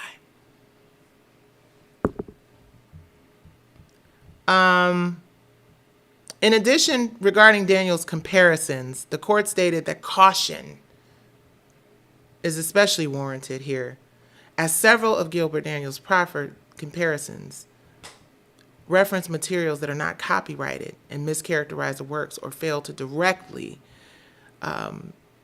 cite the materials at issue. That is untrue. We got to make a decision. Either the law is, hold on, let me ask the robot real quick, because the robot's going to be running this motherfucker anyway in a minute. Is something up?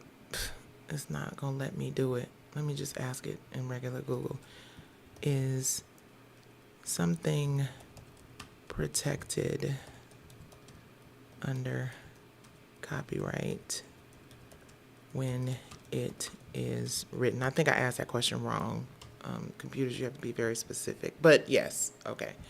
It says, yes, when a written work is fixed, this is the computer saying this, not me. The appeals court denied my appeal because they said that the materials that I referenced were not copyrighted or were not protected, even though they were copyrighted. My scripts have been copyrighted. Soul Kids Cabaret the Musical have been copyrighted since 2005 with the U.S. Federal Copyright Office. Actually, in 2004, I did it with the Writers Guild, but then registered with the Copyright Office in 2005, which is 13 years before Katori Hall copyrighted hers.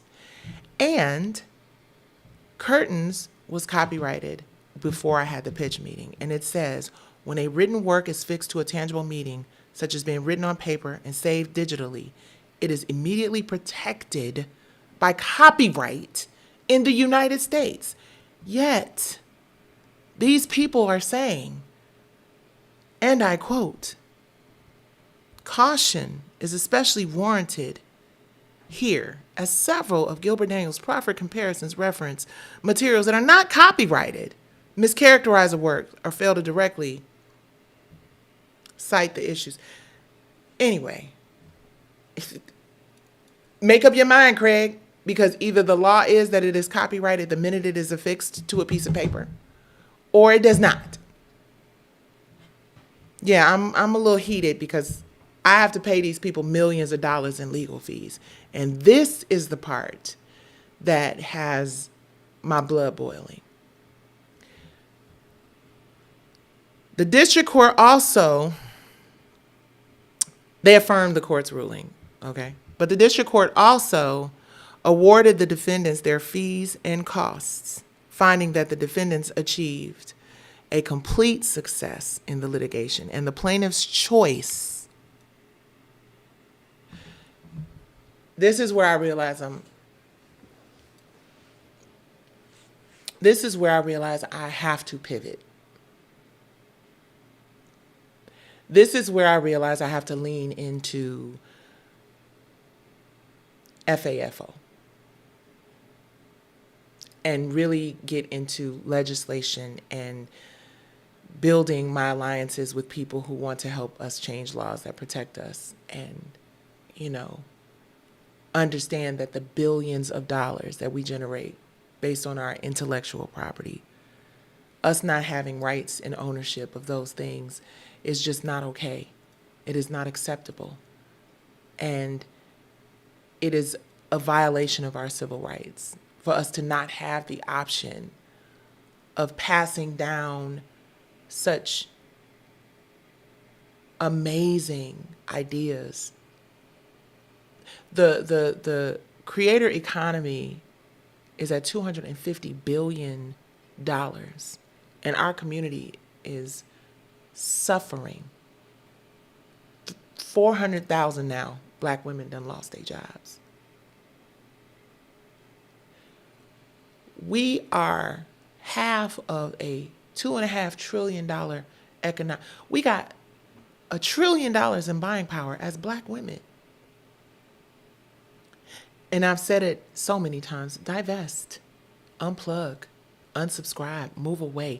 They're already losing subscribers in droves, not because I have the money, the power, or the respect for that matter to initiate something like that, but because God don't play about certain folks, especially when they have good intentions and want to help their community grow and thrive. And you're going to continue to lose subscribers until you're down to the very last one, because the fact that you watched me suffer for all these years and all I wanted was an opportunity to have a fair trial in front of a jury. All I wanted was an opportunity to state my claim for something that I have poured my whole life into, for a story I created about an LBGTQIA owned cabaret club, risque club, where women who danced there had the same struggles in both shows. A homophobic antagonist. Give me a break.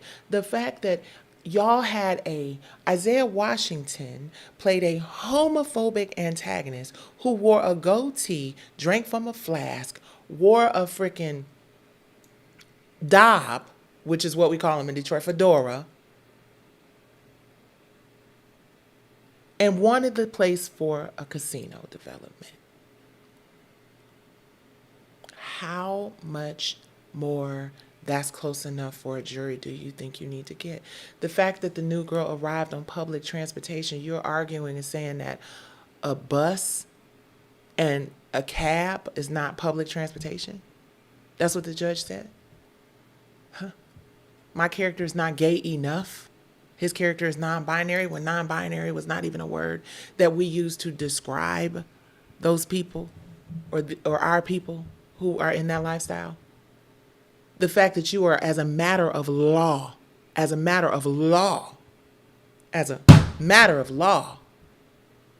your character is not gay enough. And an expert comes in and an expert tells you, no, they used overwhelming parts of Soul Kitten's Cabaret. They took the heart of this thing and flipped it. And you tell me because I only mentioned a casino twice. He got up there to that podium and he said, "You want to know how many times she mentioned the casino? It's on the, y'all can watch the, if you don't want to watch it on my page because I got black guns and knock knees, go watch it on the appeals court page." But the man said the same thing on both places because it's just a copy. The fact that he stood at that podium, my lawyer was very ill, had to be hospitalized the day after, almost did not make it through the whole, the thing. But the fact that you let this guy stand there and tell me she only mentioned the casino twice when you establish the plot and the reason in the beginning of a stage play that is 2 hours. I can't just say, the casino's coming, the casino's coming. The whole play can't be, guess what, it's a casino coming. Guess what, the whole plot of the story is the impending casino development. Again, he says, I know why you want this place so bad, Frank Jr. I know all about the casino that they're trying to build, and I know how much money this land is worth. But the guy who was the lawyer for the defendants told the people at the appeals court, that's not why the casino only got mentioned twice and it wasn't a major plot line at all. And the reason why the homophobic guy was trying to take casinos because he was mad because he turned his father gay. How dare you? How dare you minimize a story that y'all paid $100 million for somebody to copy? Yeah, Katori Hall, according to the head of Stars, said we paid Katori Hall $100 million to make P-Valley. We hope the rest of the industry follows suit because it's worked out for us very well. So if you pay her $100 million, then you probably expect it to make $500 or $600 million.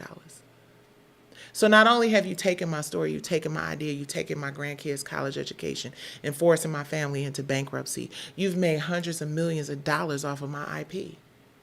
And you have the power to shut me all the way down because people are cowards, right? Because if I had more folks speaking out for me, if I had the opportunity to go sit with Tamara Hall, like P-Valley had the opportunity to do 10 times, if maybe Lionsgate didn't own the Sherry Shepherd show, if maybe it wasn't a publicly traded company and everybody's their friends, then maybe I could have amplified my voice. And maybe this would have been something that they would have been compelled to settle rather than drive my family through the hell that we've been through for 5 years. I have dedicated so much to this industry. I have put so much blood, sweat, and tears into this business.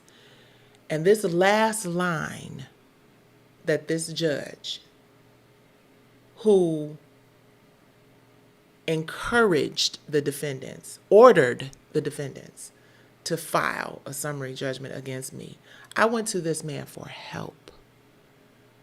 I went to him as a black woman who has spent my whole life getting robbed by wealthy companies that just I'm just going to take what the hell I want. Like I said, we sold $35 million worth of albums for Brownstone and we still owe them people $1 million.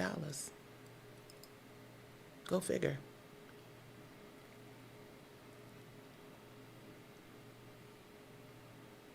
R&B Divas was the biggest show on TV, made history at the network, and they came in and tried to snatch it up from under me. Turned me into a caricature that I still have to deal with to this day, that comes up in depositions and shit from other cases, yeah. I have constantly had to face major companies just deciding, yeah, you're a creative genius on some levels because you create dope shit that makes, I mean, think about all the money, between the money that Brownstone has made over the years, between the money that R&B Divas made then and could still be making now if they didn't get up fuck up the bag, but you know, and the money that P Valley has been making, we're talking hundreds of millions of dollars, y'all. I'm not exaggerating that. The man said it. You don't get nobody $100 million to make $2 back. And 33.5 million albums at $10 a pop is $35 million. And my family's struggling. And we have to pay corporations that we have made lots of money from this right here. And people just want me to shut the fuck up and, you know, oh, you cloud chasing. Because my people are broken. Because my people don't understand. And I hold, let me say this, let me finish this, and then I'm going to tell you who I hold accountable for this shit. Who shares responsibility. But the judge says they awarded the defendants their fees and costs, finding them, they've achieved a complete and total success against me, even though we didn't have no trial. And he really socked it to me by saying the plaintiff's choice to take this case as far as she did was unreasonable. So you're going to financially devastate my family for generations. Because you, not being a trier of fact, not being an expert, not being a writer, not being a creative. And I don't mean any disrespect when I say this, but the judge is in his 80s. You have decided that you know better than everybody else that there's nothing to see here. Even though it didn't get thrown out of Atlanta, it got moved to LA, to you specifically. I mean, there's this thing called venue shopping, but I can't just say that happened. The other terrible thing is that we were thankfully given a deposition opportunity by the magistrate judge, right? The magistrate judge said, no, there's something to see here. We're going to let her depose him because they were saying that this is like an apex deposition because we would be deposing the CEO of the company and there's no way they should do that. This is frivolous. There's no way. The magistrate judge said, no, there's something to see here. She should depose everybody she's accusing of. She left the materials with him. Of course he needs to be deposed, right? So they allowed me to depose him. I had to pay for that too, from like 9 o'clock in the morning to like 4 a.m. And they struck everything that happened in that deposition from the record. So what Katori said, what Nico Anand said, what the CEO said, what I said, what my expert said, what all of us said, got struck, they struck it from the record. Nothing to see here. There are things that all those people said that I think if the public could see it, would change some perspectives. But you'll never see it because it's been redacted.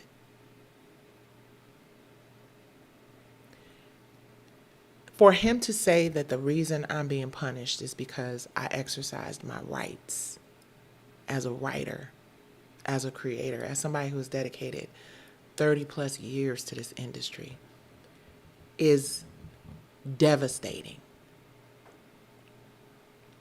It is devastating for you to say that I should pay. I lost my sister to brain cancer in March, and before my sister died, Lionsgate had agreed that they would drop the award. Katori didn't. She wanted her money. But Lionsgate agreed they would drop the award because I begged them. Listen, my sister's in hospice. She's 49 years old. I don't want to have to be going through this. I've been going through this with y'all for the entire last 18 months of her life. Will you please give me grace? Them fuckers gave it to me and took it back right before it was too late for me to file with the Supreme Court. Oh, we changed our mind. We want our money. Thankfully, the Supreme Court gave me an extension. I filed as a pro se litigant because I couldn't afford a lawyer. That is why when I speak about people like Pam, the law intellect, when I speak about my sorors who are attorneys, when I think about my friends from college and high school who are attorneys, when I think about my attorneys who moonlighted to look, is this crazy? When I look at the village of people who are like, this shit is wrong. And when I tell you, I reached out to some of the most, my attorneys were no joke. They were very, very smart and very savvy and knew what the hell they were doing. But you cannot fight a system that is rigged or stacked or gives the illusion. Let me be clear. I don't know this for sure. But what I find so baffling is that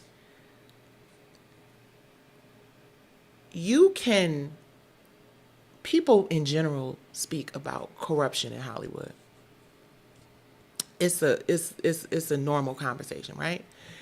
Everywhere you go, everywhere you turn, everywhere you look, you got writers on strike, you got, it's just, there's a general thought or idea that Hollywood is corrupt, right? I'm not saying everybody in Hollywood is corrupt. I met some really amazing, nice people, or at least they present it that way, right? But there is this idea that Hollywood is filled with corruption.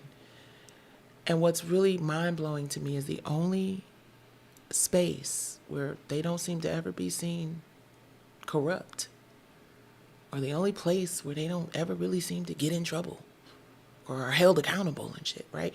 We got people doing terrible things to women. We've got people, but the one thing they're very honest and truthful about, based on the numbers, based on the statistics, is they don't steal copyrights. They don't take people's ideas. If you looked at the numbers, if you look at the stats show they just don't do it. The nerve. Us steal from a creative? You don't betcha, by golly, motherfucker. Wow. We would never. I mean, we will do all kinds of other shit to people and destroy people, but we would never take somebody's ideas. That's what the numbers say. That's what the numbers support. And it's so sad. And it's so rotten. And listen, I know that my chances at the United States Supreme Court are, baby, when I asked chat, like, so what do you think, chat? What do you think it was like, bitch, forget about it.com. And my chat be cussing. No, it doesn't. Jokes. But when I everything tells me that this is not going to go the way my family prays that it would go. Just, whether it's just too many more pressing issues right now, the country is divided, just really, I don't know. Bad timing, maybe. I don't know. Nothing points in the direction of this thing going through for me. But this is why I still feel like I'm a winner. Because I took it all the way to the highest court in the land, despite going through saving my house from foreclosure, despite being a primary caregiver for a sister who died from brain cancer, despite trying to be present as a grandmother and a wife and a mom and for other people. I was able to juggle all of that and still manage to maintain my sanity, maintain my passion for pushing through and creating dope shit no matter what, not asking for permission to be great. And this documentary, which is pretty much done, I've just been waiting for the Supreme Court. I mean, you can't finish a documentary without the dun dun dun dun, which is the Supreme Court moment, right? The book, the documentary, all of it's coming 2026. I'm going to take a break. I wasn't able to take a break to grieve. I mean, shit, since COVID. Because I've been, since COVID, in litigation with P-Valley and Lionsgate and Katori Hall's stinking ass.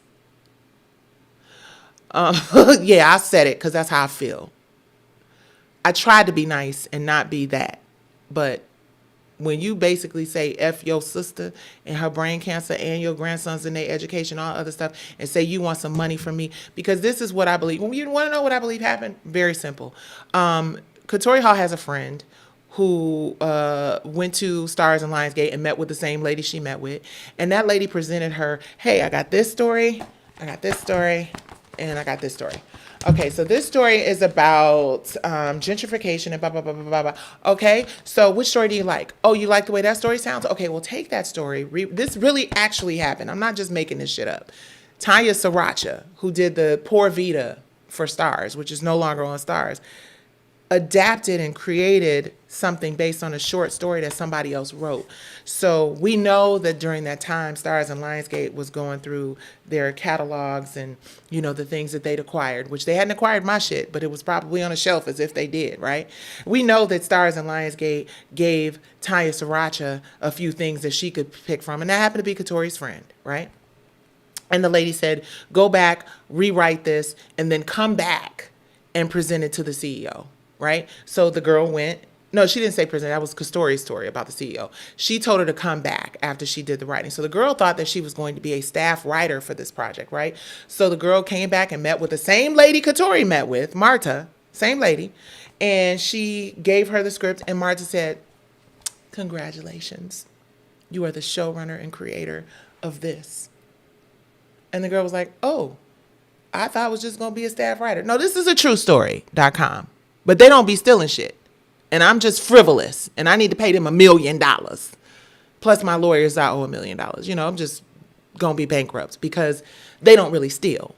So she gave the girl the right to become the creator. And this is all online. So this is not me like, defaming them. I've got it all. We can open this motherfucker back up if we want to. So the interesting thing is, Katori says in her interview with ABFF, which surprisingly she thought had been taken off the internet, but not before we screen recorded that motherfucker, because, you know, I'm just that girl. Hello, it's me. Hello. So in this interview that she did with ABFF, which happened to be right after I made a public statement after P-Valley came out, that this looks like somebody stole my sugar honey iced tea. So Katori goes and does an interview and says, yeah, I went to Stars. They were the last people I went to. Everybody else said no. Now, I'd also know that she was pitching Ladies of Cabejo and some other stuff because she doesn't know this, but I mean, you know, we had to tail into this case. She actually reached out to someone who worked, someone on her team reached out to someone who worked on my team. Yeah, but I can't present none of that, y'all. None of these facts and all of this shit that I would be presenting at trial. Like all of these things, like I know that your girl, what is her name? I'm not gonna put that lady name out there because she got kids in the family. But I have the email from Lucia on my team where she went and met with old girl because they wanted my team, Arthur and the naming too many people right now. The people who work with me, who were going to finance my stuff. Katori's team reached out to them for them to finance Katori's stuff. See, I got those emails about that. But guess what? None of the emails that I have that prove that I know what Katori was in LA doing while she was in LA, because somebody I know that I'm close to was working with her while she was doing it. First of all, deposition was redacted, so you're not going to find none of that out. And I can't present any of those facts that I have because they dismissed my case without allowing me to go to trial to present them. Hogtied.com. They dismissed my case before I could go and say, Katori, no, here's the email with your girl that produced P-Valley with you, who reached out to my girl who funded my trip to LA to pitch my stuff and is my partner from the bottom up and the financial people that I use, and said that they wanted them to come and go to your screening in New York so that they could be funded so you could get funding from them and support from them. What the hell? It's all going to be in the book, though. All of it. In fact, there will be volume that includes every detail of my case because I paid for that motherfucker in a major way. So when Katori sat down and met with the people at Lionsgate and Stars, which Lionsgate is a parent company for Stars, she actually sat with the same lady that her friend sat with, the lady that gave her friend the book, for her friend to write something that they already had on the show. And guess what Katori said? Please hit the like button. Please scan the UPC code. Can you pay my bills? Katori said that she went and she met with a lady and pitched the idea, and she got it after everybody else did not. And she said, well, what I want you to do is I want you to go and I want you to come back. And you got one more hoop of fire, as Katori described it, to jump through. And that's the CEO of the company.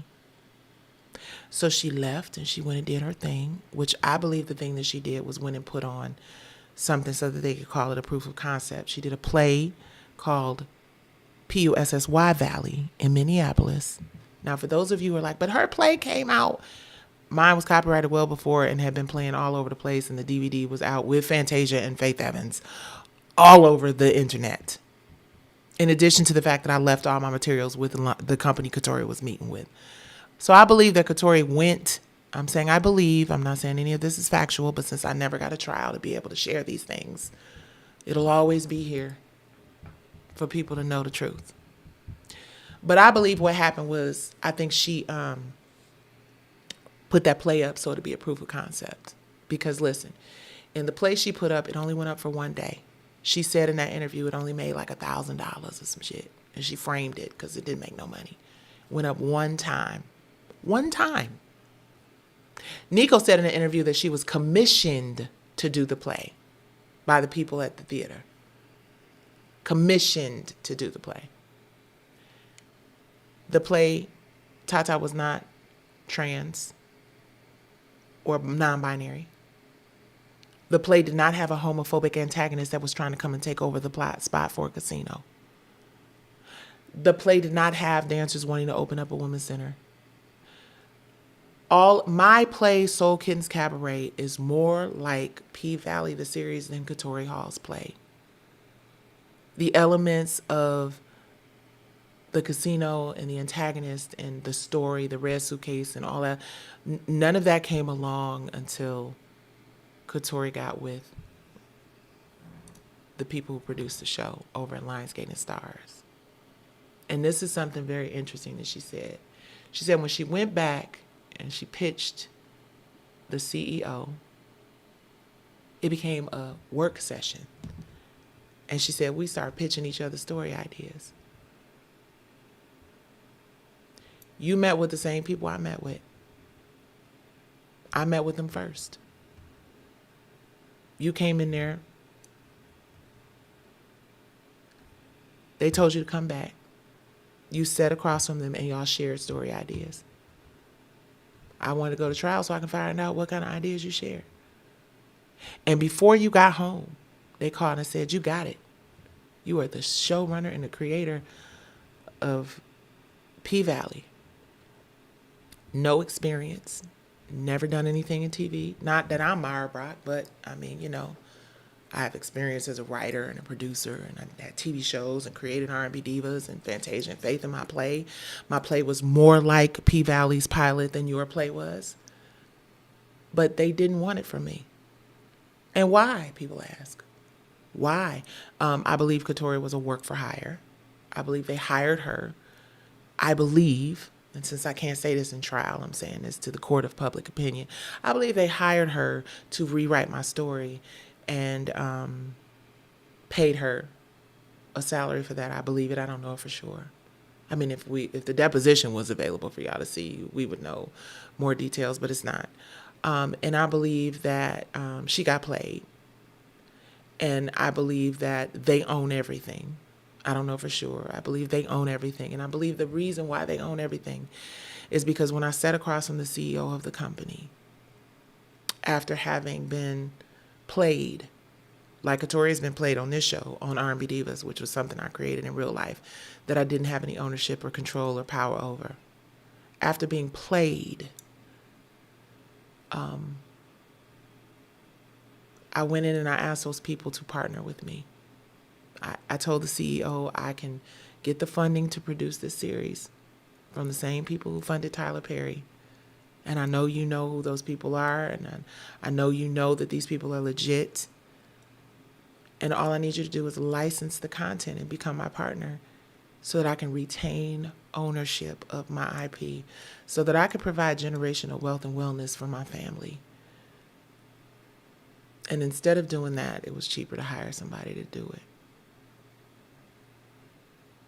And because of the way the laws are set up, you knew I was not going to stand a chance fighting you in court. So you just took it. Because you knew the system wasn't going to hold you accountable. And my family was going to be bankrupted trying to defend our rights. And a judge was going to say, because I was unreasonable for pursuing my rights. And I know that as I sit here literally 24 hours before the Supreme Court releases their orders, that chances are the Supreme Court is going to let us down too. And if they don't, I'll eat these words and apologize. Please forgive me if y'all grant or even do a CFR. I'm sorry, I didn't mean to say this. But I just have to get it out because I'm so disappointed and disgusted by this process because we don't deserve this. And to have the fear of not being able to be honest and truthful about how fucked up this system has been to us. How egregious and disrespectful. How it's broken our family financially. And sometimes spiritually. You guys are going to see it all. The ugly cries, the why James, damn James plates breaking from the TV. I mean, from the refrigerator. All of it. Because, oh my God, this is a 2-hour live. Because it's just how it works for us. I am trying to change things in my community. I'm a real one. I'm one who shows up in real life because I love people. I love my people. I'm one who shows up because I am the product of a mother who was a victim of child sexual trauma. I'm sorry, YouTube, actual trauma. Who has friends and family members and whose work always amplifies the voices of underserved people, marginalized people, people who don't have a shot. I raised from birth. My daughter is biologically my cousin from birth as an infant because of the destruction that my family and the terrible things that happened in my family and the self-medicating that occurred in my family as a result of the poverty and the lack of access to opportunities and, the sick, twisted, terrible things that happened back then when you could, my grandmother, bless her heart, she has 9 girls and 7 of them lived and grew up. My 2 aunts died very young, but she could not change her circumstances. She had to feed her kids. She had to make sure that, yeah, this is hell, but we got to keep going through it in order to make it better for the next generations. And our parents who were victims worked their asses off to make things better for us. And I worked my ass off to make things better for the generations that come after me. And I was robbed in broad daylight by a company that doesn't give a fuck about me, my community, my people, or the power of the preeminent business assets that we create and the power that it has to change the trajectory of many of our lives. Let me say this. I was going to say this early. Anybody who knew what I was going through,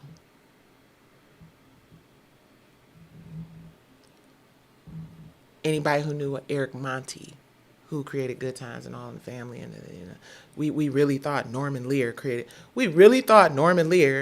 Good Times. No, seriously, I did. I saw that Norman Lear, big old white letters writing at the end of Good Times. I'm like, I gotta go meet Norman Lear. He's a genius. Talking about the projects. Ain't we lucky we got him? Scrapping and surviving. He did that. No, Eric Monty, the godfather of the sitcom, did that. The Matrix, biggest movie in the world, Sophia Stewart. She's a crazy lady that don't know what the fuck she's talking about, according to them. Prince wrote slave on the side of his face. Michael Jackson said, certain people are the devil. Nina Simone, Billie Holiday, Aretha Franklin. Talk about working a person to death. I'll never forget when Whitney Houston said, I wish I could have just took some time off. Spend some time with my baby, go away for a minute. Angie Stone, We all heard her talk about it to the day that van flipped. There's questions about other artists who are out here on the road grinding and hustling and whether or not they are physically able, mentally stable. But they got to keep working because we've been robbed in broad daylight and nobody gives a fuck. Y'all listen to our music. Y'all are entertained by the drama. Y'all see us out here crashing out and wonder why, because we have been victims of this plantation economy that holds the fact that if you don't acquiesce to the bull crap, you won't work. You will get blackballed. You will be labeled difficult. The way y'all did my sister Monique for speaking her truth about motherfuckers who have yet still to show up for, like, okay, we got lots of really rich, famous billionaires, but how have they shown up for our kids and our youth and our communities? Not other famous people, not giving somebody who already got $1 million another $1 million. I'm coming, babe. But how have these people shown up? How have they been the wind beneath the wings of those of us who are trying to make it from the bottom up and we just keep getting knocked down over and over and over again? These people see what happened to me. But it's like the three monkeys. See no evil, hear no evil, speak no evil. It's too many motherfuckers sitting around here like the three monkeys. Because they think that acquiescing and being, neutral about shit is going to protect them from judgment. Well, we see it happening now. Our moguls are being called to the carpet. And if there were people who also had the success that some of these wealthy black billionaires have, who are struggling to maintain their shit, maybe there would be voices that could amplify change. Maybe there could be voices that could stand in the gap for you while you're being accused of doing really heinous, crazy shit. But instead, you got a whole bunch of people like, that's what they get, being just as silent as they were with you as they have been about me. And that's the reason why our community continues to suffer, because divide and conquer, Jim Crow, the Willie Lynch letter, $1.5 trillion in buying power, and we still can't figure out how much power we have. We saw what happened with Target. We saw what happened with Jimmy Kimmel. But we can't make what happened with Jimmy Kimmel happen for Joyanne Reed or Don Lemon or any of the other people who didn't deserve to be silenced because of their opinions. So as I go into this new chapter in my life, where I'm going to release my book and my documentary film, which is done, with the exception of this ugly cry that I'm going to have on Monday at 9:30 after the Supreme Court denies my writ, which is what the numbers say will occur. I'm not being pessimistic. I'm not going to excite myself about something that I know is not going to, like, the system is just what the system is until the change happens. And I have to pivot into the space of being a part of the change happening. You see what I'm saying? I got to identify my tribe. I got to galvanize my people, divest from the bullshit, invest in what amplifies positive narratives and images and takes us to a place that allows us to protect our legacies and our kids' futures. The way creatives have been robbed in this industry for years is so unfair. And yes, this was a very long lie, but it was very necessary, because I don't know how many people are going to look at my journey. And that's part of the reason why I was always documenting the journey consistently on a lot of other places. Thank you to all of the Be High, Tori Hart, Jasmine Brand, Frank Ski and Rashawn. Oh my God. So I'm gonna start leaving people out. Ice Cream Conversations. I said Jasmine Brand, all the places, all the people, Funky Dineva. Thank you to all of the Black urban outlets, YouTubers, folks who was like, nah, we gonna let you put your shit out here because we believe you. Even T.S. Madison, just thank y'all. You have no idea. It means so much. This is so big. You will not understand it today.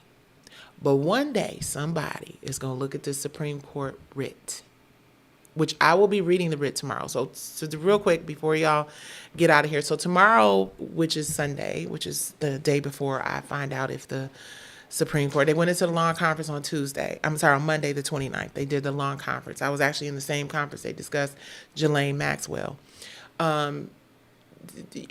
They've made their decision. So they put the orders out on Monday.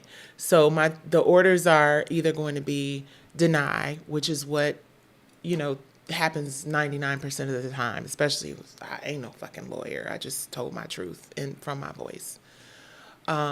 And also hope that the fact that I use the voices of circuit judges who also disagree with what happened with me, right? Not specifically what happened with me, but, like they said, summary judgment should hardly ever be used. The whole point of a trial, the whole point of a fair judicial system is that everybody gets to go to trial, right? And the only time you don't get to go to trial is when there may be a possibility that you would win. And that's so fucked up. And the fact that Diddy got a trial, and the fact that Young Thug got a trial, and the fact that everybody else who does terrible stuff is going to get a trial. But me, a grandmother of 2 kids, an artist who's devoted my whole life to amplifying voices of underserved women, telling stories that people turn their backs on, not getting involved in the dumb shit, because I understand that entertainment can also uplift, inspire, and educate. Me, I'm the person who's chosen to just, we're not going to let you go anywhere. It's fine. And matter of fact, since you had the audacity to stand up for yourself, pay them people $1 million in legal fees. It's crazy. No sympathy for my sister. No sympathy for my grands. So it has really ignited something in me that I think the thing that was always an Achilles heel, I'm about to wrap this up, y'all. I know I've been going for a minute. But I think the thing, and my husband, my rock, my sword and my shield, my Marine. My husband served this country, and the way they treating us is some bullshit. But my husband said, you be too nice, even though y'all think I'm mean. Everybody in my family, everybody who knows me be like, you give people too much rope. So I had this sensitivity sort of thing, right? Man, listen, the way these people have treated me like scum and dirt and nothingness has ignited a level of fuck around and find out in me that might leave some people wishing they would have just went on ahead and wrapped that shit up and settled it and And I'm not ever going to be loud and belligerent and ignorant, and as much as it feels like I broadcast everything I do not. Some things get written down and passed in notes, right? We know what era we living in because they watching right now. Jotting down, taking notes. She said, fuck y'all, pay me.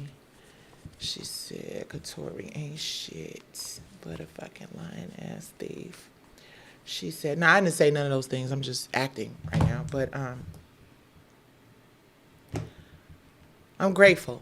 I'm grateful for the people who have sat on this live with me for 2 hours and listened to me rant. I'm grateful to the people who have been praying for my family because we need it. I don't know what my reaction is going to be on Monday. So y'all might get me regular on live. Let's go. It is my bonus daughter's birthday that we find out, and a day before my husband's birthday. So that is foul as fuck. If it's a denial, but if it is either a CFR, which is a call for a response, or they hold it to discuss it later. If one judge expressed interest, then we have a shot. But I think about Justice Ketanji Brown Jackson's dissent, which she wrote a couple months ago.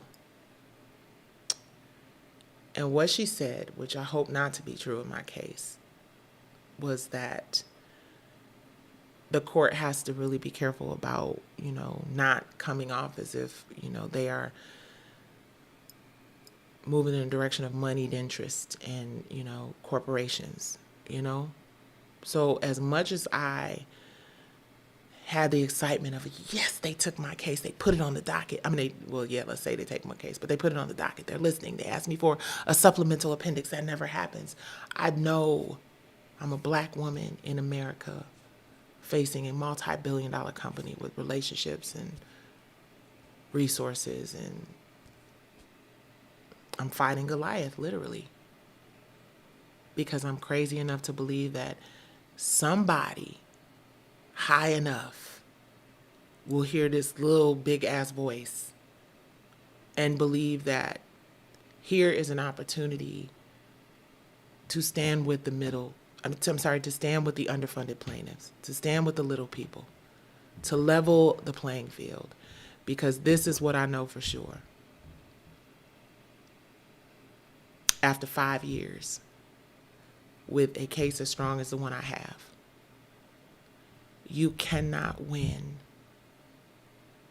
against a multi-billion-dollar company without the support of people who believe that justice is for all. They will motion you, judgment you, scold you for bringing the fact that this judge said he is teaching me a lesson because I took this too far. I should have let this go. The fact that he gave them the play, the referee on the field coaching the other team. I am the plaintiff. I am the non-movement. I'm not the person who has to prove that they took my stuff. They are the people who have to prove that they did not. And that didn't work. 4 judges, not one of them ruled in my favor. So something's going on in the justice system. And it's not just me saying it. Judge Paez, appeals court judge in Pasadena, California, said it. What is scenes of prayer? What are unprotectable elements? Why are we dismissing things on summary judgment? It doesn't seem fair. Judge Kim McLean Wardlaw said, I know that the producers and the networks and the companies that produce this, I know they want to get rid of these cases as fast as possible. I know they just want to dismiss them and throw them off their desk. And now we've got these judges that are just getting rid of cases at the first opportunity. This is a Ninth Circuit judge that is saying this. And if I had gotten those judges, I might have had an opportunity. I might have stood a chance. But this is what I'm going to leave this live with on a positive note. The bottom line is I don't know what the Supreme Court is going to do. I know that there are people who are going to be cheering and jumping for joy if the Supreme Court decides to throw my case in the trash. I know Katoria's going to be out here. She going to be on live. She going to be the pank. And she going to be, and they going to be, but listen here. 3 years y'all been waiting for this. 3 years. They technically have won the case already. This is me appealing what they've already won. So first it was the writer strike, which it was supposed to be done before that. Then it was the this, and then it was the who shot John. Then it is karma. It is karma. Karma is the great equalizer. Karma don't need a whole bunch of money and a whole bunch of power. Karma recognizes when you are operating from a place of toxic, destructive, ungodly behavior. Karma's going to level the playing field each and every time. So while it may not be Nicci Gilbert versus Lionsgate that ends up, leveling the playing field and giving you your karma back, right? I would like to think I have a little something to do with it. I would like to believe that the reason this show has not come back yet, and when it does, it will probably be for the last time if it does. I would like to think that, I have something to do with that because the idea came from me. Anybody who watches those comparisons knows it. Anybody who doesn't have something to gain from me losing knows it. Anybody who is human enough and decent enough to believe that you don't win something if you never go to trial. I didn't win. I didn't lose shit. I won because I went all the way to Supreme Court. And it will confirm that we do not stand a chance. It will stop another family from going through what my family has had to go through. So it is not a loss. What it is a very expensive education. And the wind that I need beneath my wings to go forward and change laws and change legislation and dibble and dabble in some lobbying for creatives. I ain't doing politics, but I'll show up for my people. And it's me fulfilling the promise I made to my mom and my sister as she died of brain cancer. If she can make it through that, we can make it through this. That's it. And she made it through that. And the reason she made it through it is because she never complained one time. I only saw her cry twice. And she said, listen, I got 18 months. I want to make memories. I want to leave an imprint. And hope to God I got a lifetime to remind people that everybody's not just going to lay down. I'm going to leave something behind for a trail of breadcrumbs. All right, guys. Thank y'all for letting me share this. Thank you guys for letting me vent. Please share my story. And you'll be able to pre-order my book. And you will see the documentary film coming in 2026. And that is the truth, no matter what anybody else has to say about it. Katori can't be sleeping good at night. I mean, I ain't been sleeping too good either, waiting on this Supreme Court judgment, so let me be careful what I say. But she can't be sleeping good at night because you know you didn't do that by yourself, sis. We know what happened. I'm going to leave it with this. The last thing she said in that interview on ABFF, the interviewer asked her, if you knew then what you know now, you would have. Now, mind you, this is the height of the show when it's like super successful and some really dope stuff happening right over there. And she responded, chosen my partners more wisely. When the interviewer said, if you knew then what you know now, you would have chosen your partners more wisely. I've always wanted that question answered. I've always wanted to know why with a hit show and why. Could it be because they set you up? Could it be because you thought that you were writing an idea based on something that they had ownership of already? You believe that the source material had been acquired properly? Because that happens in Hollywood all the time. But the one thing they never do in Hollywood is steal people's fucking ideas. And the only time it will be proven that they do is if the Supreme Court grants the writ in Gilbert Daniels versus Lionsgate. Well, at least in a court of law. But the people know the truth. Thank you guys so much for hanging out with me for 2 hours. I'm sorry that I was unable to get to any questions. I am sorry that this was a little on the heavy side. But hopefully, if you have questions or had questions about this case, they have been answered. Keep fighting. We got a lot that we have to show up for. And hold the people that you have made billionaires accountable. And ask them why they're not showing up. All right, y'all. Nights with Nicci. Come on, baby. Say goodnight. Come on. Here's your cup. Come say bye. Come on. Oh, shit. Them talons. You say goodnight, baby. All right, you guys. Love you guys. Have a good night. You ain't about to kiss me. You eat booty. All right. Bye, y'all.